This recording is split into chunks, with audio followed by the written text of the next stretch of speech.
seconds. Oh, geez. We're trying to figure out everyone's character. So that's where we're going and trying to get some promos down. The last couple of weeks, our man Will Artorias has been the number one, and as I've been telling everybody, and I see Hyde there. Hyde's already he's got the feel going. He's got his gimmick on. So hey Hyde, let me ask. Oh, you got the gloves on too. Let me ask you, are you ready to knock Artorias off the mountain? Yes. Yeah, and like I'm telling you guys, like this has got to eat you alive, if you're not number one, right? I mean, just like The Rock says, be the hardest worker in the room. And I think, of course, we want to be, at least in wrestling and life, do stuff like that people like The Rock have done. So I definitely want you guys to have that competitive edge. I definitely want you guys to be happy for your peers. But at the same time, you should be deep down inside, fuck that guy. It should be me. I mean, you got to have that competitive edge as a professional wrestler. And what we do, right? There are so many. There's so many wrestlers out there. Not a lot of spots. And if you really want one, no one's just gonna offer it to you. I mean, when I grew up, we used to read the books about these wrestlers, and they always used to talk about, oh, I got the call from Vince McMahon or whoever it was, and it's like, that those days of getting the call, unless you're extremely, absolutely special, and it still does happen, you gotta really dive in with everything you got. You gotta have that competitive edge, and because I used to tell guys, hey, listen, man, professional wrestling isn't a get-along game, and for a reason, And I think hey, we're always gonna be happy for our peers and everything like that, but at the same time, if it's not eating you inside that you didn't get the spot, that you need to put more work in, it's going to be a rough road for you in professional wrestling, because I know that there's a lot of people that have that thought, and they might not speak it, but it definitely should be there if you want to be the best. And it's like being competitive in anything in this life, being the best employee, being the best athlete on a team, you got to have that competitive spirit.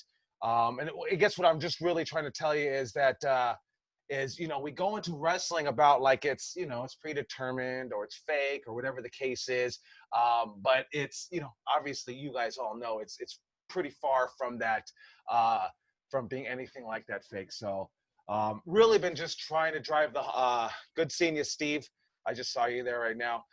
Just always trying to drive the fact home of really bringing that competitive spirit up inside of you. Because that's exactly what you're going to need in professional wrestling. So, and as we say, I kind of like these Zoom classes. They sometimes become what are we going to talk about today? Are we going to keep going with promos and character? But this is just like being this week, every week it's like being in the car 4 hours, which is actually a short car ride. If you really think about it, a 4-hour car ride is very short. So a 4-hour car ride is how you really learn the business, and that's how. I've always found my most valuable information was just really picking brains of other wrestlers. So if you guys have those questions, you guys should be picking my brain. You should be picking Ruby's brain. I see that Kenny Marquez, a.k.a. Jake Atlas, just showed up. You should be picking his brain. Melissa is here. You should be picking her brain. And everybody in between, because like even me, I'm supposed to be the master at wrestling school, but I learn everything. I learn a lot of stuff from new guys, from beginners, from students, because I try to have that open mind. And have that open mind frame. So let's and I'm telling you, Brody King, whenever you guys want to hit him up, I really tell you guys do. I don't think he's ever going to leave anybody on red, because he actually will follow up and hit me up right away and say, hey, look at this guy's promo that he sent me. And Brody King's another great guy that he actually does want to help. And I think there's a lot of people in professional wrestling, myself included, that you really, really do want to help. No one ever asks you though. You know what I mean? You just put your head down and you're like, whatever, I really, and I always wanted someone to be like, hey, Chaos, hey, can you give me some help with this? And nobody ever would. No one will ever ask. You have to be, I don't know. I find myself now at wrestling school, and I find that this is like probably one of the highlight, and it is the highlight of my career, is actually training people. But I always wanted to, as a wrestler, wanted someone to come up and ask me for their help. I guess, you know, putting that little bit of confidence in yourself and stuff like that. But I think also on the other end is what a wrestler should do is also people are very intimidated.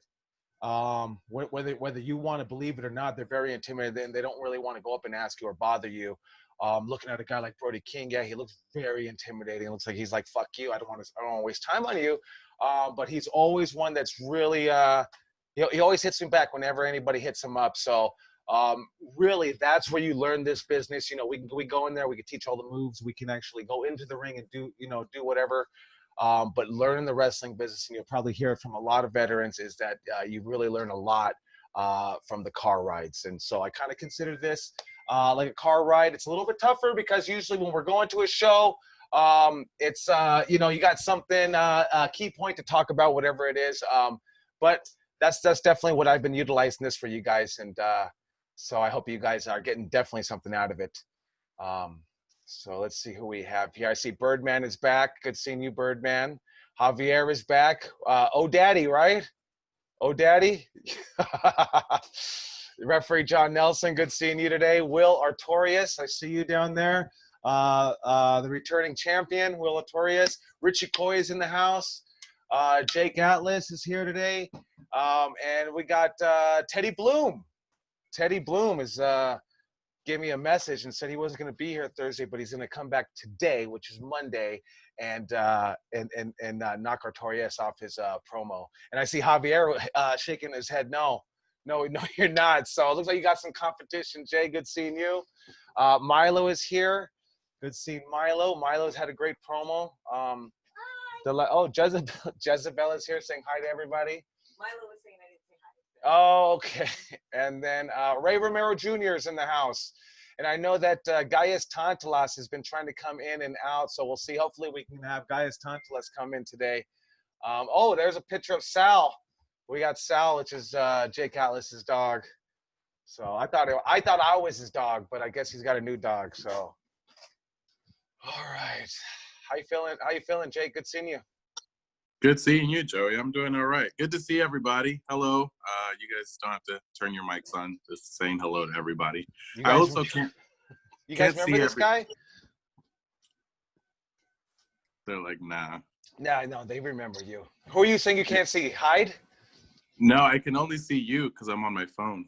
Oh, okay. You can't see everybody. Yeah. So we got a group of about 14 people in here, maybe about 2 others trying to get in. I don't know. They might be having internet problems. I saw Ozzy, but he hasn't come in yet. So, but you know, I always like, even when it's a wrestling class, you know, the smaller classes are actually the better classes because we actually have a lot of time to work on each other and really detail and point out what we need to fix. So we'll definitely be doing that today. So I actually watched the class from Thursday that Ruby did. Thank you, Ruby, for covering for me on Thursday night.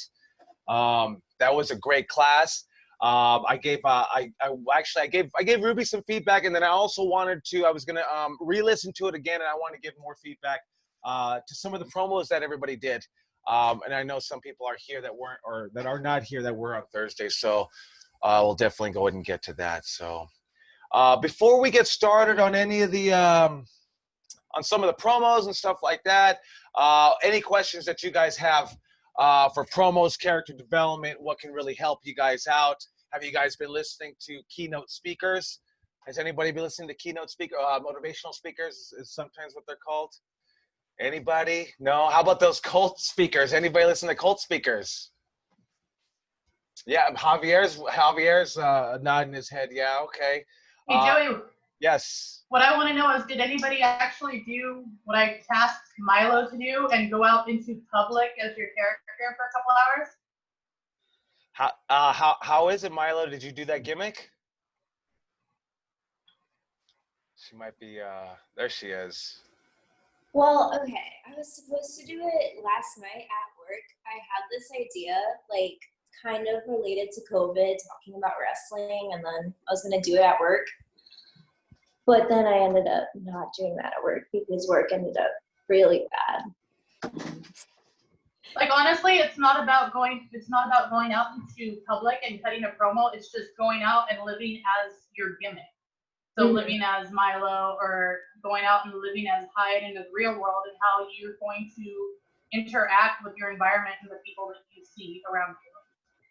So like, yeah, record it, but don't make this like a formal promo or anything. And honestly, I just wanted to see how you did out in public, being this person. Okay. Yeah, I got you tonight, actually. I actually got up for work just now because we were super busy. But, yeah. So, back in my day, I don't know, what is that, 20 years ago? There used to be guys, and I, including me myself, guys that would quote unquote live the gimmick. And so if you try to talk to me at a certain point, maybe in the early 2000s to 2004, maybe 2003, better. If you try to talk to me, you didn't talk to Joey Munoz, and that's why there's a thing like I put on my social media, Joey Munoz. You would actually talk to the rock superstar Kaos. It pissed a lot of fucking people off. It really did. They didn't want to talk. They wanted to just talk to Joey, whether it's about business or a booking or whatever the case is. I would always, as a matter of fact, just always be in character, always be the rock superstar Kaos, and kind of quote unquote live the gimmick, be a mark for myself, if you will. So that's kind of where Ruby, that's actually exactly what Ruby's asking you guys to do. But I used to do it without anyone asking me, whether it be Chris Candido or Terry Funk that would come up to me and tell me, hey man, why are you wearing your belt in the lobby of the hotel room the night before the show? You shouldn't do that. You know, have respect for yourself, have respect for business. And I'd be like, I don't give a fuck what you're saying. I'm doing what I do. I look back at it now, and I should have listened to them. But at the same time, I felt that I should listen to them out of respect, to be honest with you. I felt that also still to this day that living that gimmick really helped me boost my character, boost my status in wrestling. Now, when I actually stopped, now you're looking forward to 2004, 2005, 2006. When I stopped living my gimmick, really, when I stopped living my gimmick, my wrestling actually started going down. You know what I mean? And I don't know if that has anything to do with it. You know, I make choices in my life, not a lot of the smartest choices in my life. So that's probably why my wrestling went down. But I think what also really helped in 2000, 2003, what really helped was just really living that gimmick. There would be people that would, you got Rico Dynamite, and he was just a fan, right? We all started as fans. Like, there was so many people that would actually bleach their hair, or they would go to Halloween City and they would get that spray paint to put in their hair. And there were so many people that would come to the wrestling shows with boas and dressed up as Kaos, and got to the point where it was just really normal to me. The first time somebody did, I thought it was the coolest thing that I ever seen in my life. And then, there would be actually a number of people doing it, at least one person a show. Sometimes I would see that. And I really thought that was part of me really living my gimmick. Now, there wasn't that social media that we have today, so I think that would have really boosted my wrestling to the next level if we did have that. But really living that gimmick, I think, really helped me just have my character down. And that's why I always say, hey, know what your character, what time do they go to sleep, what time do they wake up, what do they eat for breakfast, what's their favorite dinner, so on and so forth. All those little things that probably never come up in a promo. But what happens is that you are just one with that promo. There is no thinking involved. It's like being who you are today. You don't think, when someone asks you a question, you just answer it, right? Now, if someone asks you a question, you probably stop, you think, you try to transform it into what your character would say. And, you got a little bit of lag time.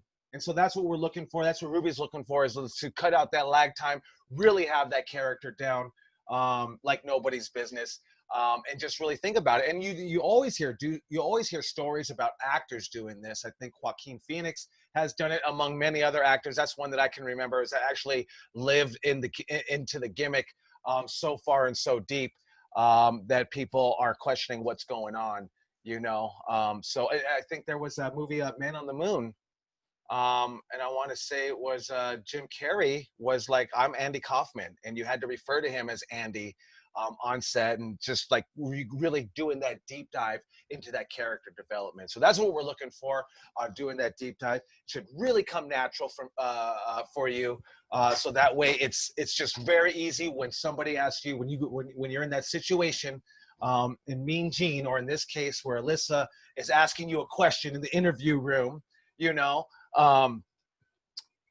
you don't have to think. Your character just reacts, you know.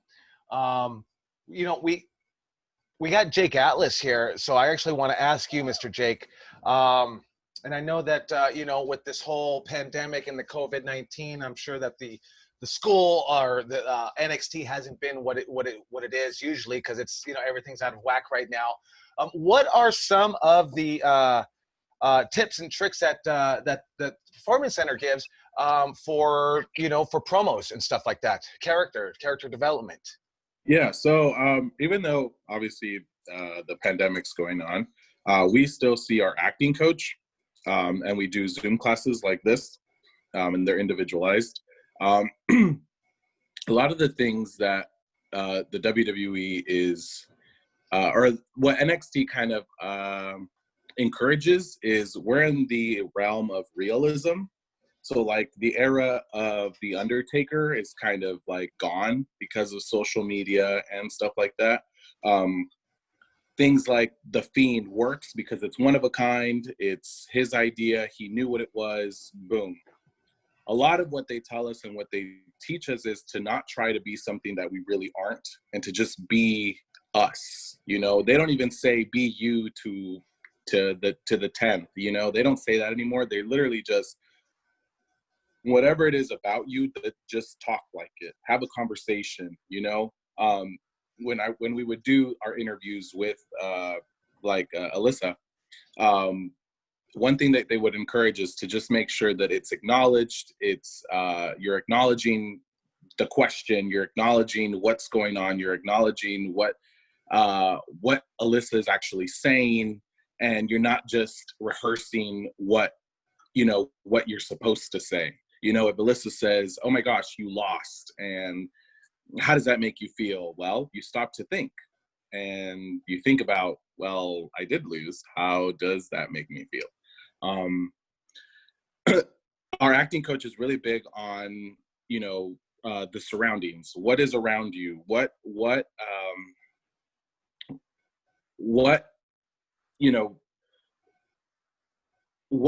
is around you that's making you feel the way you feel? What externally, what can you add?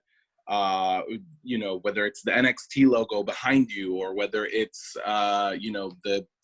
the barbers right in front of you, from the area of where, like, what is speaking to you from that? Draw inspiration from what is around you. And it's a pretty advanced technique, and something obviously I still struggle with. But like, they want realism. They don't want anything that's out of the ordinary. They don't want anything. They're actually, and also like method acting, which is kind of what Ruby and Joey are talking about, that like with Joaquin Phoenix and, living the gimmick. Like, method acting is actually kind of, they say that if you're going to do it, you have to be responsible for what you say and what you do, because it's really intense. You have to hold yourself responsible for what you have to take accountability for the things that you're going to do in this character. I think a perfect example of method acting, to be quite honest with you, is Velveteen Dream. What you see on the screen is exactly what you see on the street, and he does it so perfectly. It's like I've never met Patrick. Alyssa can kind of attest to that too. I've never met Patrick Clark. I've only met Velveteen Dream, and it's very rare when people do that. So just be aware of when you're doing this method acting. It's something that's super intense, and if you're gonna do it for a day or 2 hours, like, it's intense, and you have to be responsible for what you say. You can't like just say, "Oh, I'm gonna be," I'm sorry, I'm only using Milo as an example. It's just the name that came to mind. But you can't just say, "I'm gonna be Milo for an hour," but then go on Twitter and be like, say something that Milo wouldn't say. You have to live and breathe that. And we haven't gotten too much into it, honestly, at the Performance Center.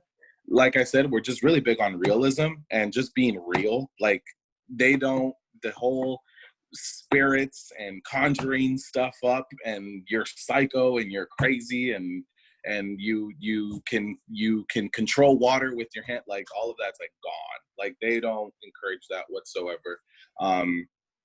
Joey is Kaos is really good friends with Ryan Katz, who is also at the Performance Center, helps us out with promos a lot.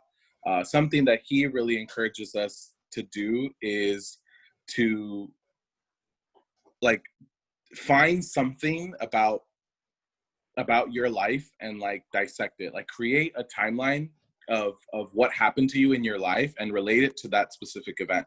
So, you know, if I don't know, you have a brother who had cancer, it's super extreme. You have a brother who had cancer and you're in a segment where one of your tag team partners is, you know, put through an announce table and he's stretchered out. And so you have an image of your brother, like, in this timeline of your life, what did you feel in that moment when your brother was in an ambulance? And so you like, they're very big on dig deep into your personal experiences to bring out that character in you. But yeah, realism is kind of like the biggest thing. As more things pop up, and if you guys have more questions, I'll get more specific. Sorry, it was all over the place. But yeah, we're just really big on like realistic and realism. Yeah. If there are any specific questions, like that was kind of a general broad statement. Thank you, Jake. No, that was definitely informative. I was just going to let you talk for the rest of the 2 hours and just sit here and take notes. No, that was I definitely dug that. And you know what I also want you guys to know is that pro wrestling is subjective. You know, it's subjective. What I like, you know, somebody else despises. And so, you know, what there is, and that's what I love about wrestling. There is no right or wrong way.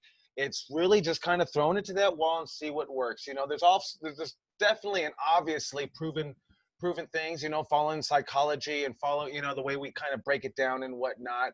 But there's people that can just, you know, really deliver the goods by just because it's not even delivering the goods. It's just, so what do you like? I like apples, you like oranges, you know, and it's just that's never going to change, you know. So I really enjoy that about professional wrestling, is that it is subjective. And I also like, and maybe I disagree a little bit how what they're teaching over there at the Performance Center. But what I do like is that in pro wrestling, you can be whatever you want to be. You know, you can be the Undertaker and be the most regarded professional wrestler in history in the last 30 years. You know, a guy who's a dead man. You know, who it seems that if anybody else maybe was given that gimmick, it would have been in and out and never thought about it again. It could have been like Mantar. If you guys ever heard of Mantar, you know what I mean?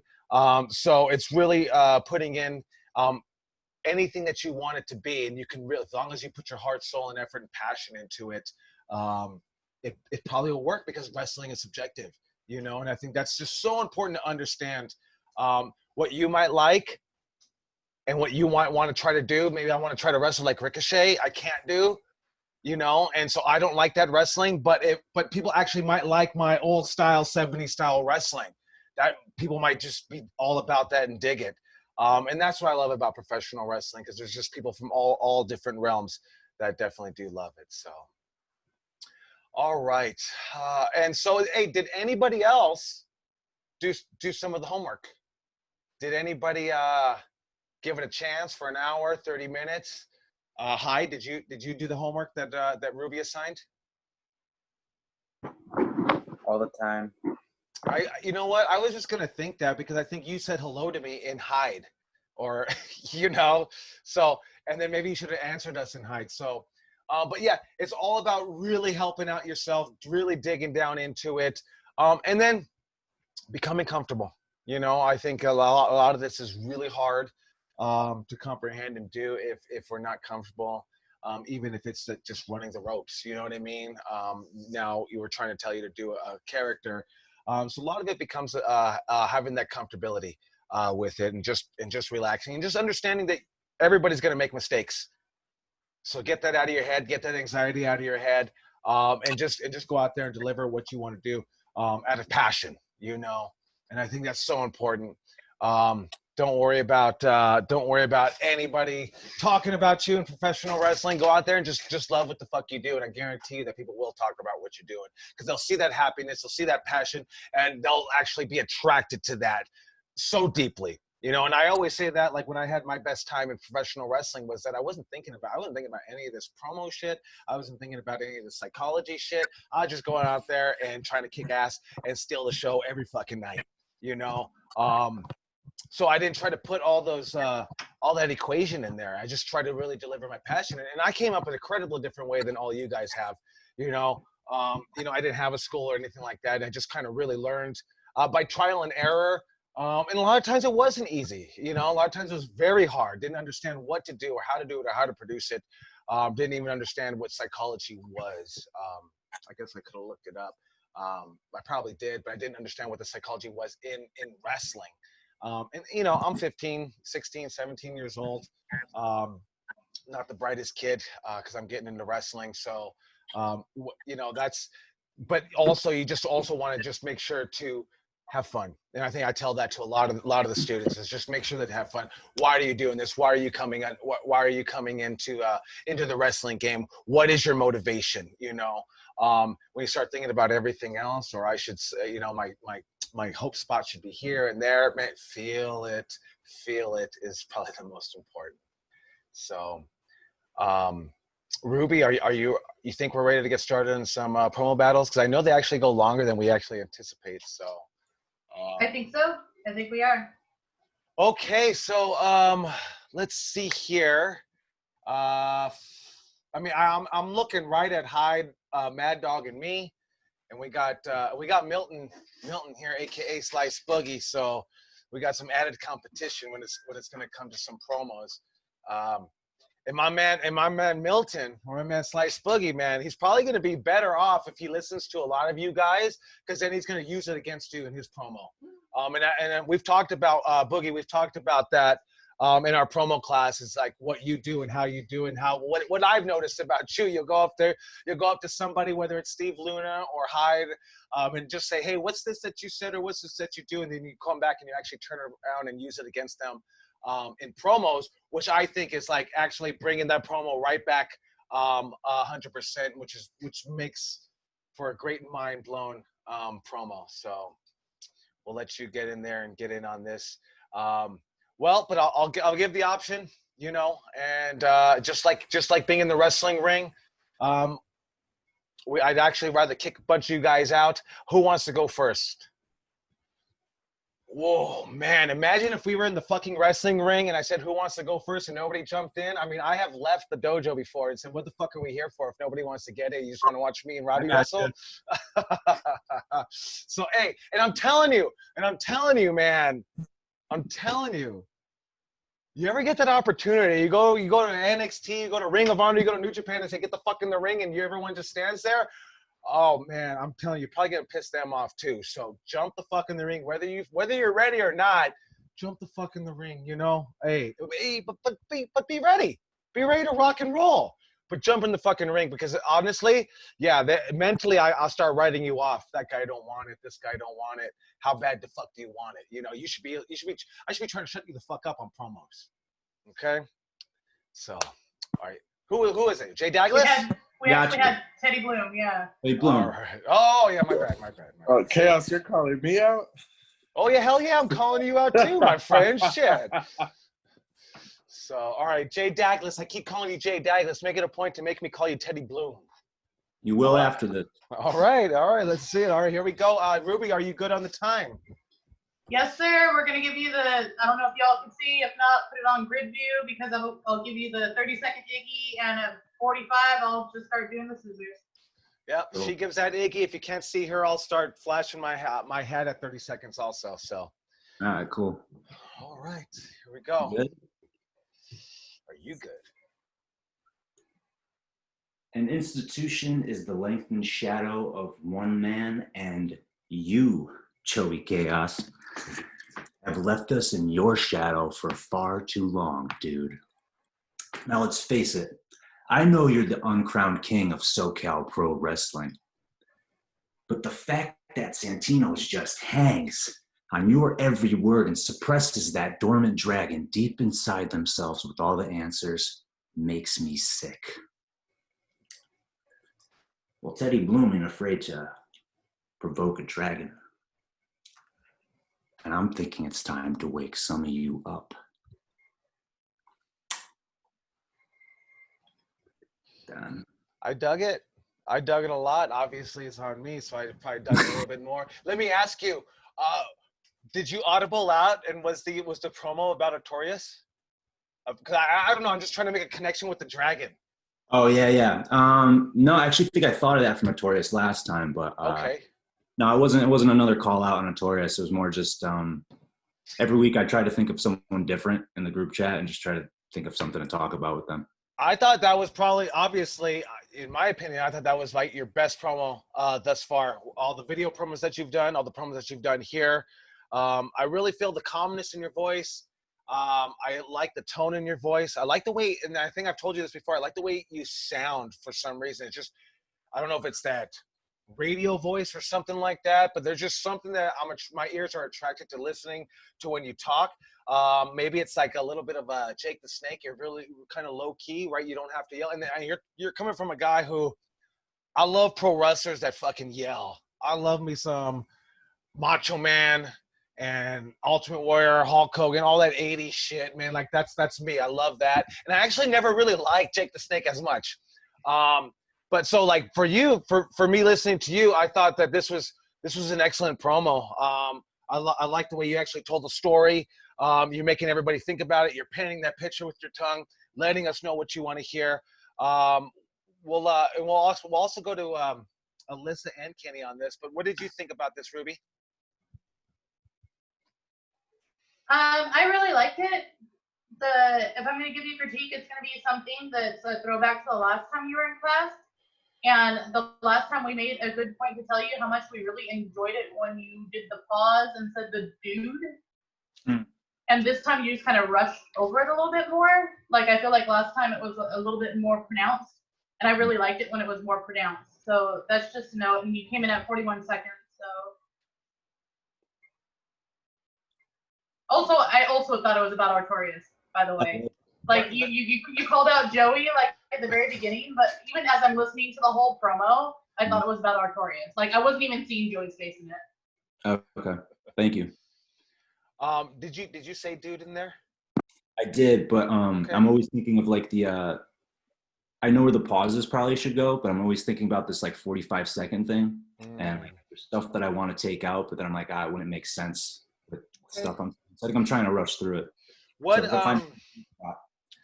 are some of your other motivations? I know we talked about Swayze. Let me ask you this just right off the cuff. You ever watch Big Lebowski, the dude? Yeah. Oh yeah.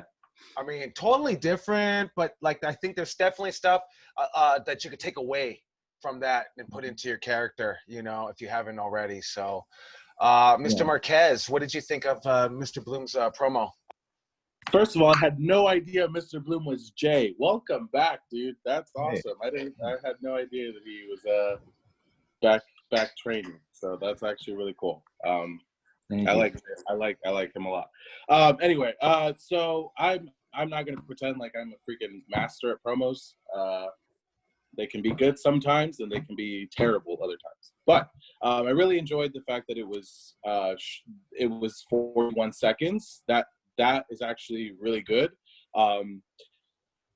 As I know I was blabbing earlier with like the same stuff, but as Joey was talking and I was kind of formulating my thoughts, I thought of more useful things that we've learned through promo class. One of the things is a common problem that we all have, and I don't know if anyone can relate to this, is that our mind goes faster than our words. So then we just say what's on our mind as opposed to like thinking, wait, what am I actually gonna say? Like our mind is going faster than what we're actually speaking. And And so what I noticed with you is it seemed like you knew. I don't know if you had that written down. I can't even see you to see your reaction, but I don't even know if you had that written down or anything, or if that was just off the cusp. But I like that you kind of knew what you were going to say. Now, be mindful of in your promos of saying like, this is of having that premise of this is what's going to happen, and then not saying what's actually going to happen. Does that make sense? Like the whole, like that whole, I don't even know what's a good example. Let me tell you this. I'm gonna say this, or like just say it. Don't say what you're about to do. Just do the thing that. Does that? I don't know if that makes any sense. I don't know if anyone can help me explain that. Yeah. But don't say like. Get to the point. You know what I mean? Like, just say what you're gonna do. Like, don't say this whole like, I watched you and I'm thinking and I'm saying to myself, but it's gonna come. It's gonna come. Well, what's gonna come? I feel like we could include what actually is the it that's gonna come into the thing, into the promo, if that makes any sense. But yeah, I mean, I don't know. 41 seconds, I was really good. A lot of people who do promos for the first time or like just of our entry level or whatever, because I'm including myself with you guys, is we'll go for like 2 minutes and say nothing. You know, so you did it in 41 seconds and you said something. That was my thought. Thank you. Teddy Bloom, is Teddy Bloom a heel? I mean, that's what I see. I see Teddy Bloom as a guy that I think I could trust. Obviously, maybe I'm thinking about Swayze, a guy that I think I could trust, but I can't because you seem very heelish. Am I getting that? Yeah, I mean, I think it's just trying to speak with like, you know, I'm trying to use that slow, like Jake the Snake Roberts, like tempo of trying to make you feel at ease and just believe what I say. But, and I actually believe what I'm saying, but it's really just like at your expense. It's really just to convince you of the way I'm thinking about things. And, you know, I haven't gotten to the whole part about like me actually getting physical yet, but the idea is to like build these promos to just, I think I sent it to you in like the video that I sent you. Mm-hmm. I was basically talking about like, I don't want to fight. Like I'm a pacifist anyway. So I figured that was a good thing to like sort of throw in there. So it's kind of ironic that I'd want to be doing this, but the whole idea is to like come into Santino's and help everyone see like the error of their ways and, you know, live a more meaningful, peaceful life out here in nature. But like, I'll still be a nasty son of a bitch in the ring sort of thing if I have to. Good. I really dug it. Alyssa, do you have any pointers or any tips that you want to, or anything that you want to add to my man Teddy Bloom's promo? Honestly, and just to kind of piggyback on what Kenny said, like the sense of timing I thought was really good. Like I feel like you got the Iggy, but it didn't feel like, oh shit, like I need to just like wrap it up quick. I feel like you wrapped it up, but it felt calm. Like it felt like you kept your character with it. And I also think that it's a very good kind of mastery of language.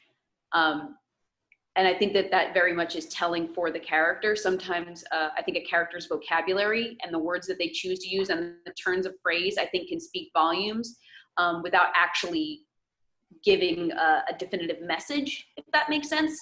Because I felt like, and people might argue, because I think sometimes like fluff can speak a lot without an actual, direction. Because I felt like when I was listening, I wasn't sure exactly what the plan was based on the promo, but the way that you said it, I thought it was still very dynamic. Thank you. I think I'm trying to channel, like I remember watching Raven in ECW when I was a kid, and that, like when he would just blurt out some sort of like poetry or line from some novel or something like that, that always like hooked me in. And I usually didn't even know what he was talking about. It was just like, this guy sounded intelligent, and it's kind of like a little inspiration for that too, I think, trying to just, I don't know, do something like that, hopefully at some point. So It's not always what you say, it's kind of how you say it sometimes. And I thought that was a great example of that right now. Yeah, thank you. Awesome. Thank you, Teddy Bloom. Thank you, Alyssa. Good job, Teddy, on the promo. All right, who's up next? Who wants to knock Teddy Bloom off the mountain? Oh, okay. I think that was a Mr. Hyde. Yeah. Oh, yeah. Well, sorry, Ray Romero, but Hyde, I got you. does Hyde chew gum? Okay. All right. Don't be chewing. Let me tell you something.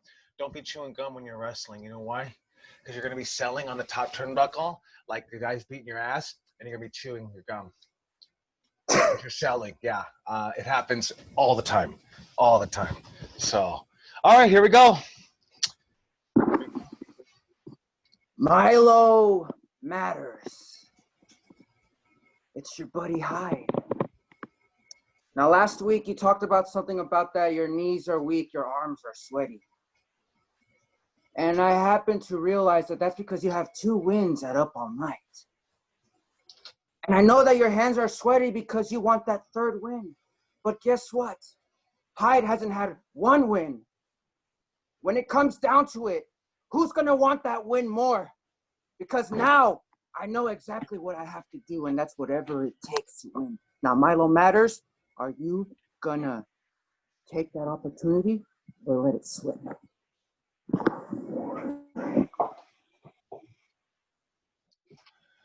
What was the time, Ruby? Coming in at 43 seconds. I actually felt like you had more time. I felt like once we did the hat and she did this, I felt like you actually you hit the gas on the yellow light. I kind of felt you did. And I think that she says you only had like 2 seconds, but I felt maybe that 2 seconds is all that you needed. But I felt you had that 2 seconds to kind of saw the go home. Just go home. You don't have to, right? Red light stop, green light go, yellow light go really fast. And as soon as you saw that yellow light, you're like, I got to get home. Just let your promo go. Take the chance. Take the chance at going over, 46 seconds. Hey, okay, fuck it. We missed it. We missed our mark. Now we know we got to go home and shave it down. One thing, or the thing that's right off the bat that I'm hearing from Alyssa and Jake is that timing is of the essence. 41 seconds was great, right? But in training, take a chance to fail. Take a chance to just slow that shit down. Hey, you might be right there at 45, maybe or 45.9. I don't know. Take that chance to fail, especially here since we're only training. Since we're only practicing, you can mess up. But I definitely felt that you hit that. You saw the yellow light and you excelled it. And at the end, just kind of rushed the end of that promo. And I believe that 2 seconds, honestly, 2 seconds does not seem like it's a lot of time, but maybe it was for you just to slow it down just a little bit. What did you think, Ruby? I'm going to go ahead, Hyde, with you and call back to, okay, wait, hold on, sorry. Let me reverse.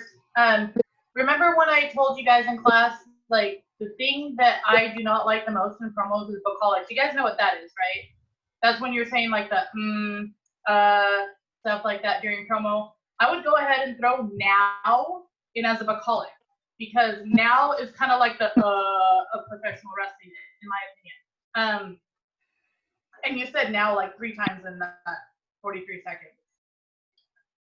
I will say also, I'm going to call back to the last class where I talked about believability and feeling. You were talking about Milo having 2 wins, but you didn't have a win at all. When you talked about you not having a win at all, me personally, and maybe everybody else could chime in on this, I didn't feel like you had that frustration of the fact that you've been the person that's been there every Up All Night, and you've been putting your heart out there, and you still don't have a win. Like, I want to feel that. I want to feel how that feels, knowing that you, Hyde, don't have a win. Like, that's my 2 big takeaways from the promo is the nows, and I just really want to feel it. I want to feel that either aggression or sadness or whatever that you have about not having a win yet. I want to feel it because it feels like it was just a fact rather than a feeling. Okay. Mr. Kenny? Yes, let me pull up hide so I can see him as I'm talking to him. Did you believe every word that you said? You did believe it. Okay. So I think one thing, I think I understand where you're coming from. You wanted to paint your idea of what you wanted to say, right? And you wanted to use, you wanted to paint that picture of Milo said her knees are hurting, whatever, because she won. You wanted to make that connection for creativity, I would assume so. And that's a great, but I don't know how much time Ruby is giving you guys. Is it 45 or 60, or is she just timing? They have between 30 and 45 seconds, anywhere in that time frame. Okay, gotcha. So you obviously, your time, 30 to 45. So you're going to get more creativity or more emotion, like more out of what your body language, out of how you say what you're going to say, not connecting, not trying to tell a story in 45 seconds, not trying to say, a rose is red, and because of the red, I see blood, and then blood, it's on my hands. You see that story? Like, you've got 30 to 45 seconds to say what you got to say. So it's got to come, like, say less and mean more. That's something I'm looking at my notes. I brought out my notes to kind of help you guys. Say less, mean more. So whatever it is that you were trying to get your point across with Milo, get to it within the first 10 seconds so that you get what you want. You know what I mean? You can get so much more with how you do it. And I know it's hard because we're on camera right now, and you're probably holding your phone. I totally understand that. But there's so much more in maybe doing this with, like with your body language, you can tell so much more than, you going step by step by step with the words. Does that make sense? I don't know if I'm making sense. Yeah. Just it's more emotion than just good words, than just good verbiage. Just take less. I know you hear it all the time. Trust me, you hear it all the time in wrestling, but especially in promos, like the less you say, the better. And especially if you're on a time, 30, 45 seconds, like that's to your advantage. Like you hear the thing say go, take a second and then feel what you're gonna say and understand, like, you don't have a lot of time, just hone in the points. Boom, boom, boom, and that's it. Like, I don't know. I feel like you and it's not that it was a bad promo, it's just like Joey pointed out that you rushed home, and I think that's the reason why, because you were trying to say so much in this amount of time. You could have gotten more with just feeling it and showing more, like the frustration with Milo with your hand or with your hair, with Yeah. That's kind of what I saw. Okay, I get it. Thank you, man. Thank you, Kenny. Thank you. Alyssa, you have anything to add to that? I call on you because I've always thought that you've had the goods coming in. We just needed to give you the opportunity, So, but yeah, I definitely would love to hear your pointers. Again, a thing with body language is I was looking at your face on the screen while Kenny was giving you feedback, and you had your head kind of tilted down and you were looking up, like, through your eyebrows, and that conveyed so much more than I think the words in the promo did. So, like, being like just taking some time, even just in the mirror, and trying out different expressions of, like, how I can tilt my head, what kind of faces I can make. That's going to be really good for, like, still photos too, of, like, having poses and things that you can default to. I just think that it could have been more efficient of a promo and more effective. Like Kenny said, like Kenny and Ruby were saying, just by, like, saying less and conveying more non-verbally. The one thing too with kind of filler stuff, and this could have been like a character choice, but the kind of like the casual saying of, like, well, guess what? I feel like guess what isn't because I feel like Hyde is such like a wild and powerful character. I just didn't feel like I would hear Hyde say, "Guess what?" Because I feel like that's kind of like almost like a friendly kind of casual thing to say. So I think cutting that part and like just kind of like giving like a menacing look could have worked wonders. But I think it's definitely something that you can kind of play around with. Okay, I will. Yeah. Thank you, Alyssa. Let me ask you, Hyde. Obviously, I know like part of your motivation. What is your motivation for the character? You know, obviously, I see the Jekyll and Hyde kind of thing going on already, right? What else do you have for that? For the motivation of your character?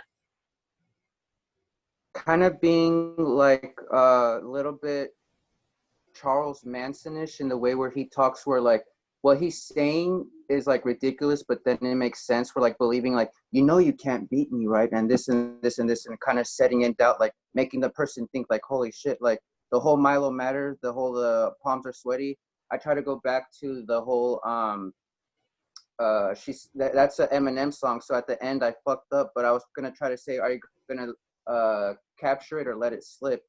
And kind of just making it like, just kind of being like a smart, menacing kind of man, and making you rethink, you know, and like getting deeper, you know.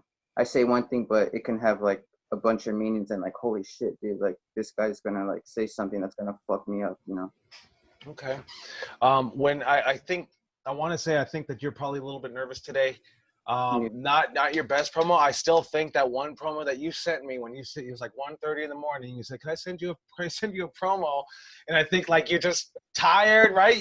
Everything, all the exhaustion, all the anxiety, everything is gone already. It's late at night, and you hit that promo, and I thought that was your best promo. So I want you to really find that zen zone for you, you know, where you're very comfortable with it, because I know you definitely have it in you. And I know Ruby definitely believes in you. I just want you to have that comfortability to just kind of really just let it hang out, win, lose, or draw, right? And that's why I'm telling you about, like, hey, whether you fail or not, just try it, just see what happens, right? Don't play it safe. You never hear about the story about the guy that played it safe, right? You guys remember that story about the guy that played it safe? Anybody? No, right? Yeah, they don't make stories about the guy that played it safe. All right. All right. So who's next? Good job. Thank you, Hyde. I'll go. I'll go. Who I saw wants Milo's hand first. I saw Milo's hand first. it? You call it, Ruby. You call it. Milo. Milo. All right. Hi. Hold on. Sorry. My phone timed out. But it was coming back on. Right. When you're ready. Hi. You freaked me out. So you want to match with me at the next couple night? That's comical. Yes, I've had wins, 2 great wins, but I gotta be honest here. The Mac Daddy is turning into the Snack Daddy. This quarantine is really turning me out. But you know what? I got time. I'm sure if I just add a little bit of weightlifting, maybe run a lap before our match, you know, I can turn those 2 wins into 3. Hi, you're on. Better start cleaning out your closet.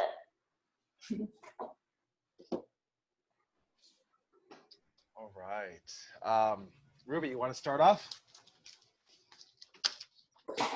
So I know I told you before that I absolutely adored your promos because you're inherently you in your promos, and that's what I really like to see, because you're sweet, you're funny, you're genuine in how you talk. But there is something that I'm going to say, and it's that you could be sweet and you could be yourself. Definitely, Milo, be yourself. But your promos are still like coming flat, in the sense that I need some emphasis or some sort of not even necessarily seriousness, like just some emphasis and some pauses and a little bit of different tones in your voice, because it's all coming super flat right now. And I get it. I've talked to you and I understand that that's how you talk, but as an audience, we're going to need a little bit more from you and a little bit more feeling. Everything's super casual with you. I've talked to you about a whole bunch of stuff in life and it's all like super casual, but when you're telling someone else, and specifically to a wrestling audience, they're gonna want to feel a little bit more. So like a little bit more emphasis. There was something you said, I'm gonna forget, but there's just pauses and points where you could say something, you know, and hide, and then take a pause, or you know, a little emphasis on his name, or even when it comes to your jokes, you don't tell a punchline on a joke and just run over the punchline. Mm-hmm. You make sure that's the punchline. It's a punchline for a reason. So the Mac Daddy is gonna turn into the Snack Daddy, like something like that. You know, you want a little bit of movement, a little bit of emphasis. You know, if you're gonna throw these, and you've been really good at throwing jokes into these things, and I love it. But don't just run over your punchline, man. Make sure you're hitting it. You want the audience to react to these things, and I think that little bit will help. Like to get, I really would hate to think that everybody ran over that joke that the Mac Daddy is turning into the Snack Daddy. Like you want that sort of thing to hit, you know? Yeah, what I'm trying to do is bullet point instead of memorize, and I'm still kind of like struggling with that, I think, instead of like, I don't know, I'm trying to cut it down shorter and shorter every time, but for now I'm still just like writing things out and trying to memorize, and I think that's Well, where even think about that. You know that was a joke that you're throwing in there. Mm-hmm. You know, it's the same thing when you did it with your cousin Marshall Mathers, you know? Don't run over these.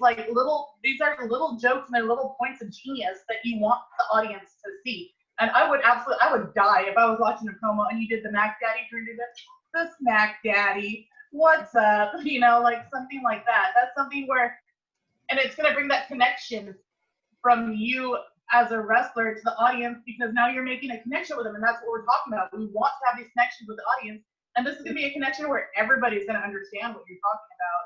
And now you're not just tugging at the strings of like, I'm Milo Matters, and now you're getting them with the humor connection and stuff like that. This is all things you want, so just don't graze over it. Give us an emphasis on it. Give us a different tone of voice. Give us a pause and things like that for these little bits of genius. Okay. Thank you. Mr. Marquez, you still with us? Yeah, I am going to agree with everything Ruby said. I couldn't have I think she hit the nail on the head when she said, you don't run over the punchline. I think that is a perfect example of how I felt when you said the Mac Daddy is the Snack Daddy line. I felt like you could have gotten so much out of that, because and here's the thing, like, there's nothing different that I'm going to say that Ruby said, really. When you were speaking, I was smiling. I could be biased because you are my friend, but like, as seeing the character Milo talk, like I was genuinely smiling. So people already want to see you, but I don't know if they're going to want to stay when, you know what I mean? So make them want to stay with what you're saying. And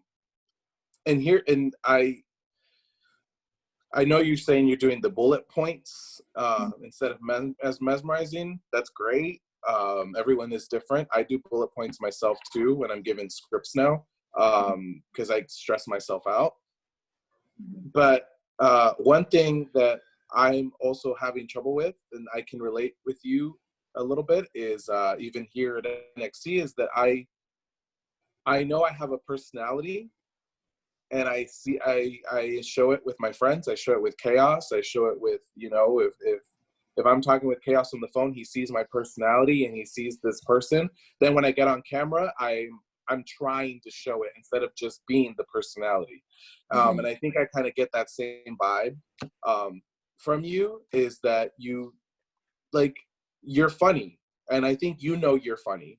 But because it's a promo, you think you get in that mindset of, oh, it's a promo. And then you know what I mean? For sure. And that just, it's like Ruby said, just you have it, like you got it. You just like have a little bit, maybe confidence, Ruby. I don't know if maybe that's something I can add.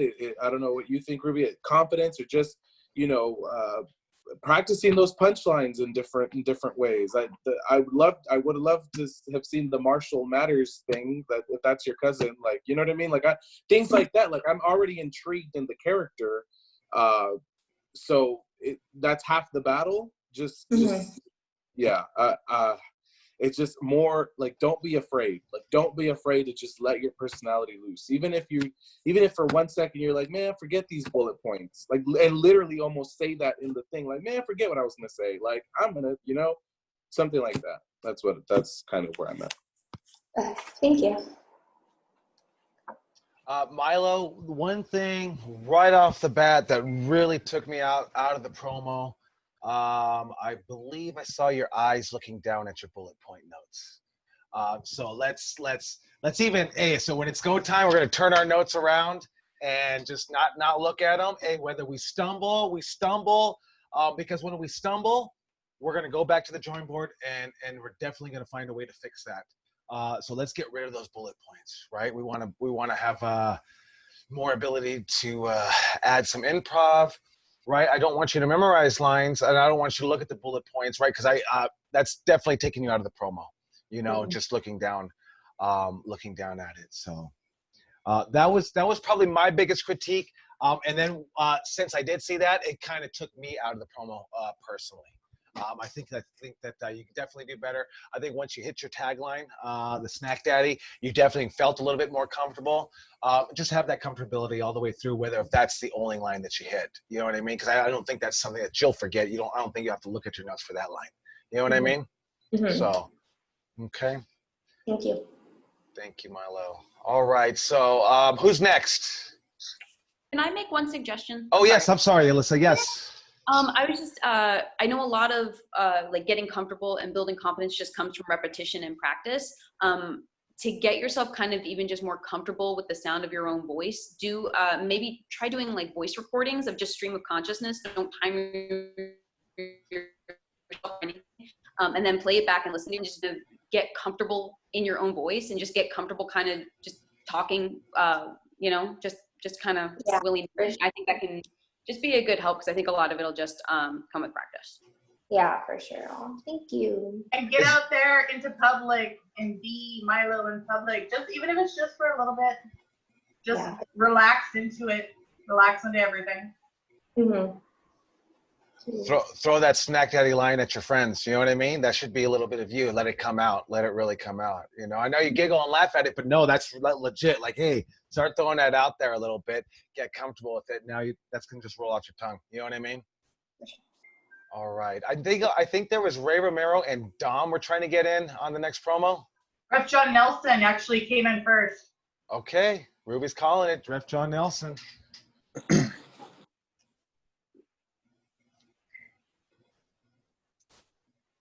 November 8th, 2019. Up All Night 9. Charlie Wu, you disrespected my profession. When you fast counted Milo, you might as well have spit in my face.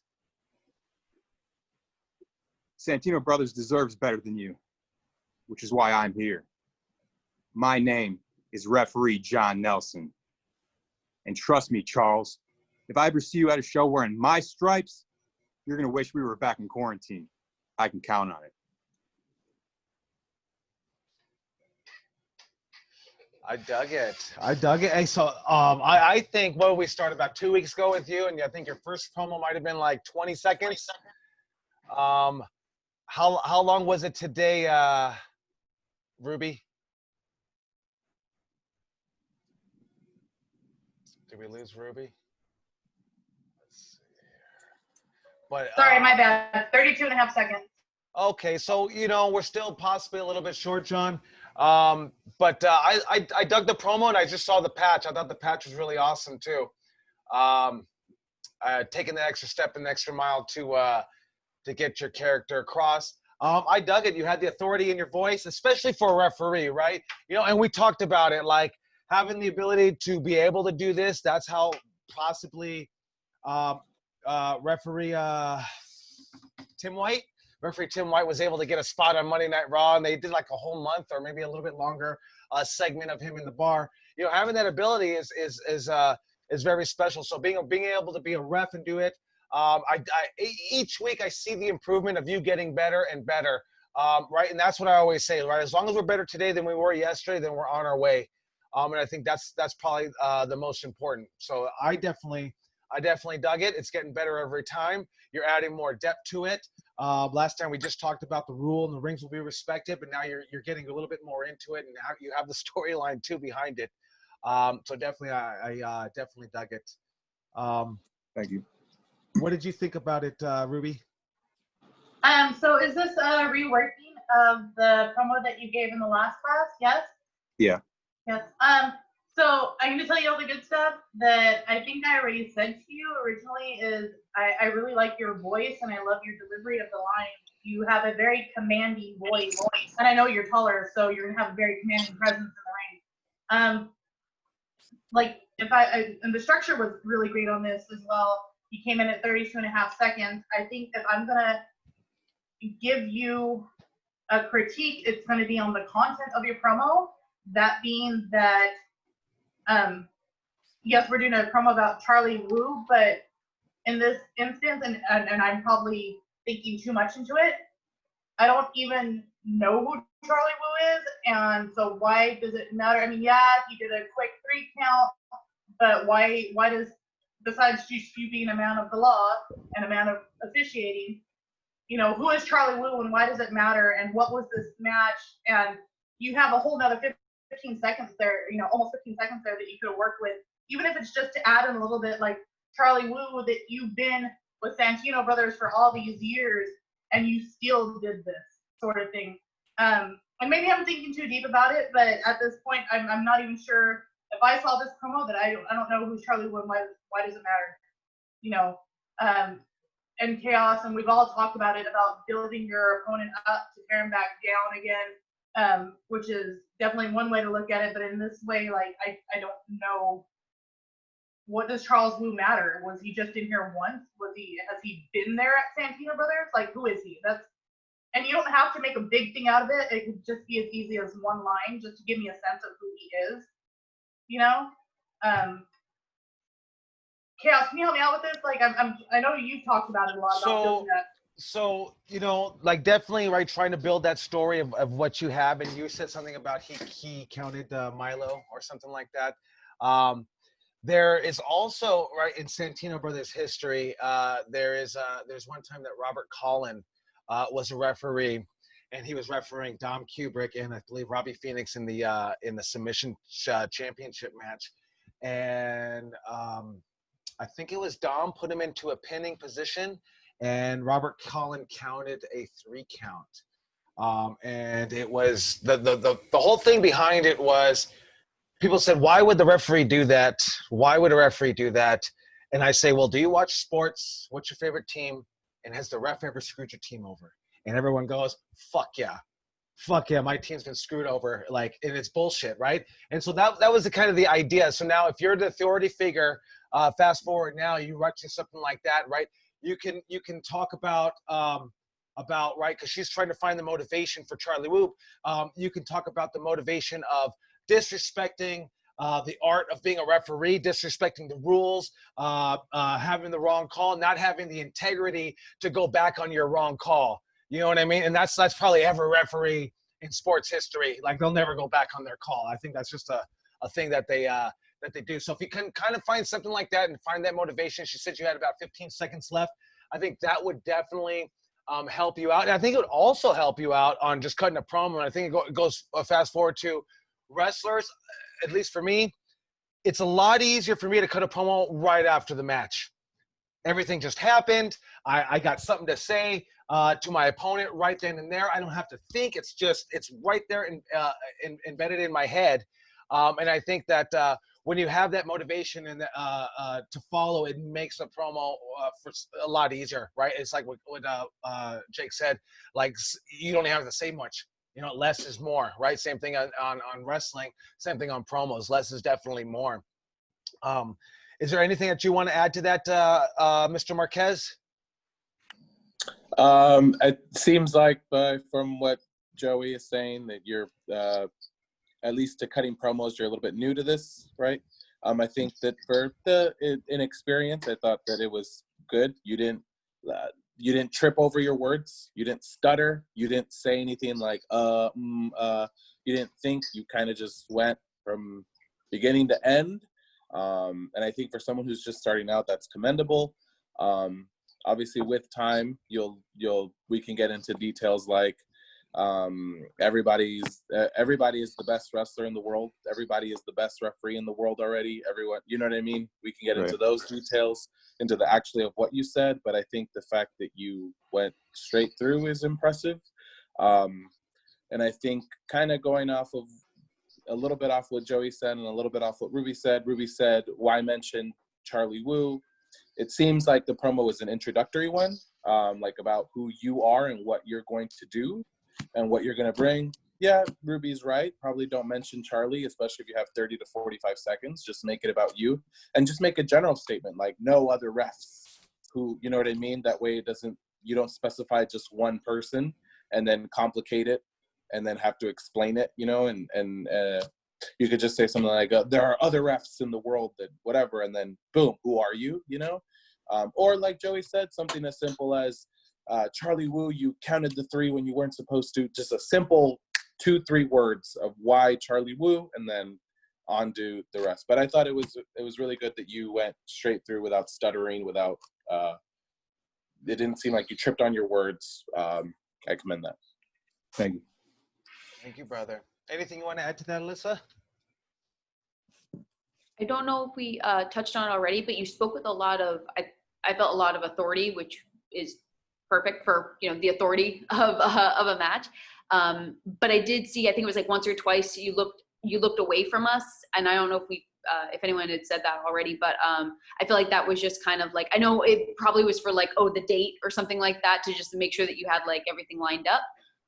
But that just felt like, what was it? I was trying to do, Ruby had mentioned something with like the eyes and kind of, so I was trying to like look away and then go to it, but maybe that I just obviously didn't translate that well. So no, and totally understand. But yeah, I think that was one of the only things where I was like, wait, what's happening? What's going on? I thought you were like looking like, because you wanted to like get like you were checking notes or checking, yeah, that makes sense, or something. So that was, I think, the only moment where it felt like it wasn't confident in those like seconds, you know? Thank you. Thank you, John. Thank you, Alyssa. All right. I think we start Ray Romero Jr. or Dom Kumick. Who's ready? I'll take it. Oh, Mr. Dom. All right. Yeah. Ready when you are, brother. The son from Queens traveled to Hollywood. Oh, little giant, follow your dreams and come see me at that silver screen. We'll make that snuff flick. Come join that smut council. I've seen you always running with bangers and slangers, with crooks who operate from cowardice. No, I've got no problem with bottom feeders, but if you're hungry, I've got a mouthful.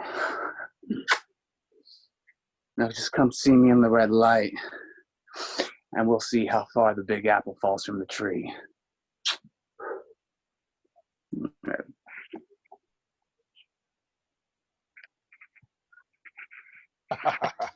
All right.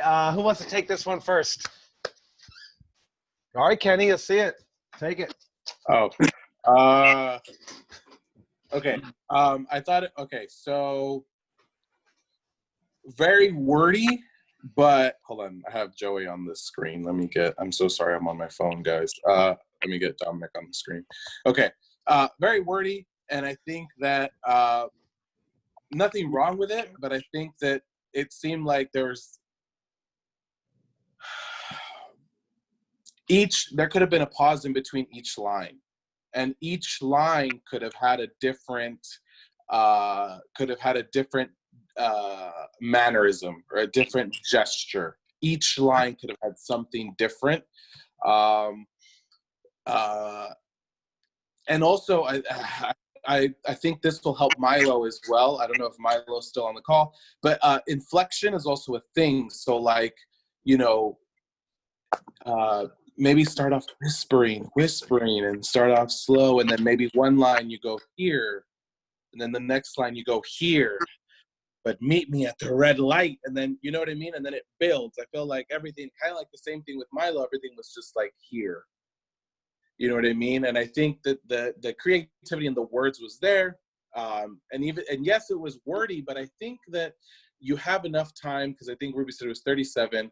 You could have taken those extra few seconds to just pause in each line and give it meaning, because at first I had no idea what you were saying. And if you were to pause at every line, I would at least, even if I still wouldn't know what you were saying, because you were saying some words I'd never heard before, even, like, I'd still know, like, oh, this is Dom Kubrick talking, you know, and he'll circle around to what I need to understand. And like the last few lines kind of did that.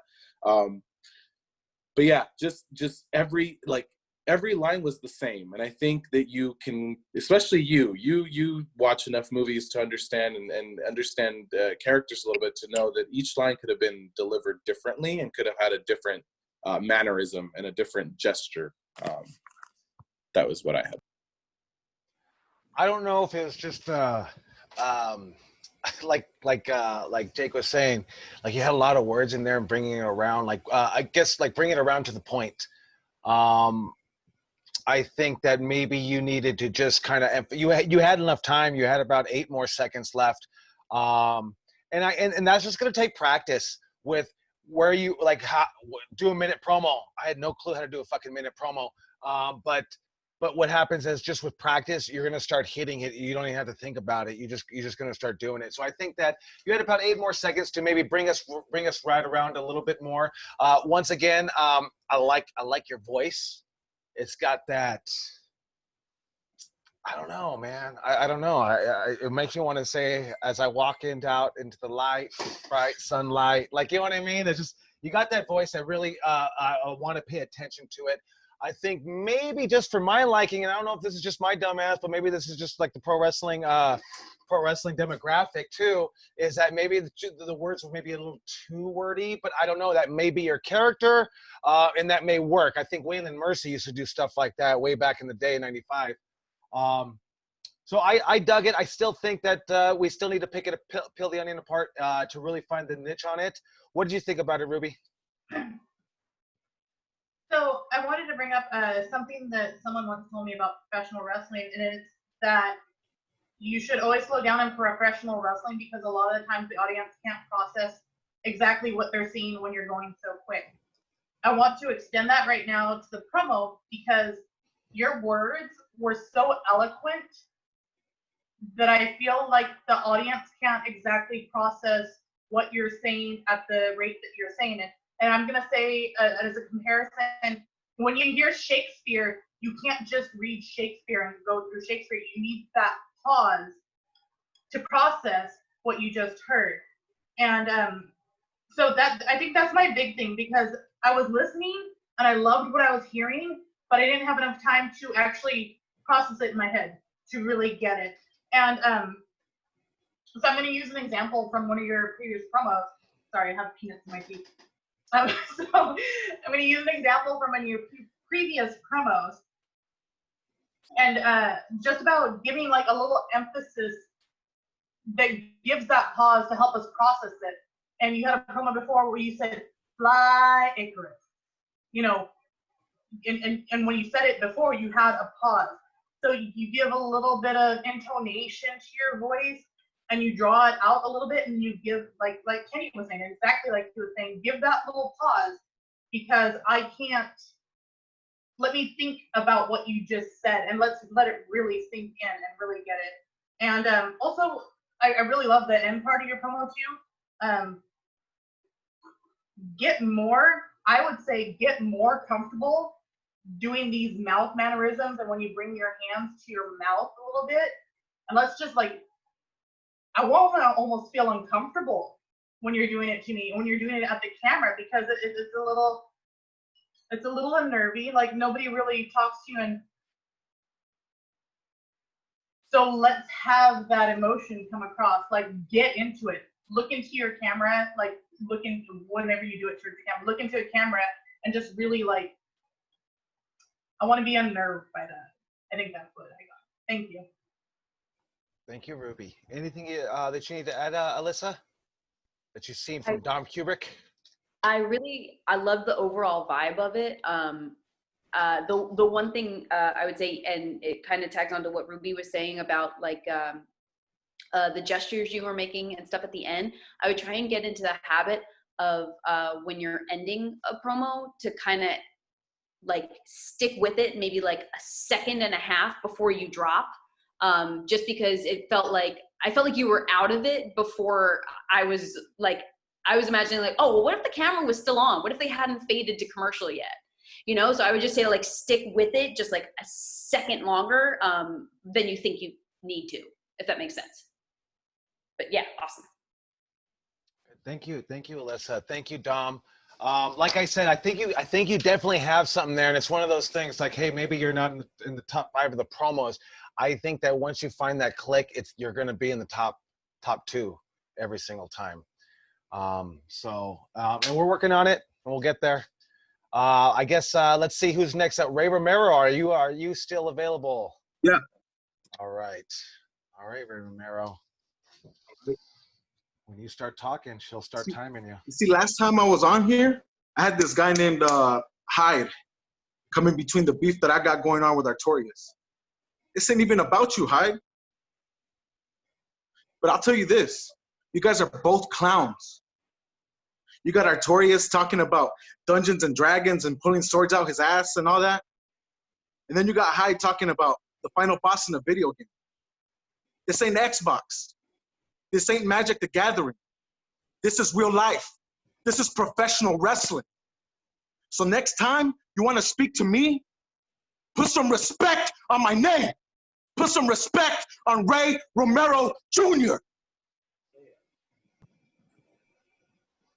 Wow. Joey, this. Guatemaltec. You know, personally, like I said before, and I'll say it again, that's my shit, man. I ain't the CM Punk era. I like my wrestlers to be loud. I like them to get my attention. I mean, you kind of scared me when you were. I mean, your eyes. I believed in your eyes. I mean, I think maybe one line here or there that I didn't like, pulling the sword out of his ass. I think we could use without that, but I don't think it ruined it either. I like the intensity in it. I liked the story that you told. I think that it was right. So we talked about building up our opponents. I don't think you did that, but I still think it definitely worked because you told them about put the respect on your name. So that was like you were wronged. And that's the greatest thing about professional wrestling, right? You can call a match in many different ways. And so same thing with a promo, right? You don't have to go one certain way. The way that we say like build people up, like that's like this Ric Flair version that I've noticed and I found out. But I thought this was a really good promo, man. But once again, I gotta say, like I'm a mark for the loud wrestlers. You know, that's what I love. That's what I love growing up on. What did you think about it, Marquez? I loved it. Let's see, where are you at? There you are. Okay, so a couple things. You're I don't want to say too good because this is the only promo I've seen, but it seems like you understand, right? You understand too well for you to say, let me tell you this. Avoid those. Avoid. Just say what you have to say. Just say it. You know what I mean? Do you know what I mean by that, Ray?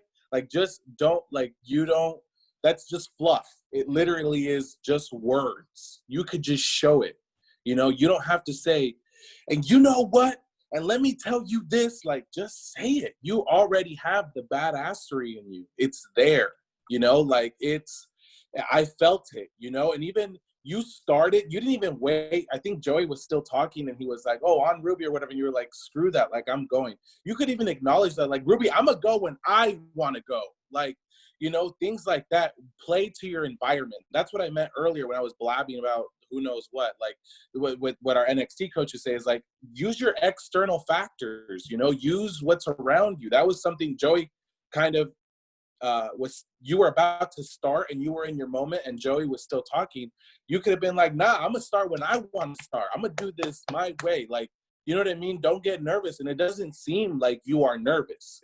And so use that to your advantage. And that's what I'm saying. Like, you understand the concept too well to say things like, let me tell you this, or this is what I have to say. Just say it. Like, literally just say it. Going off on what Joy was saying about building up your opponents, you didn't necessarily tear them down. You literally just stated what they said.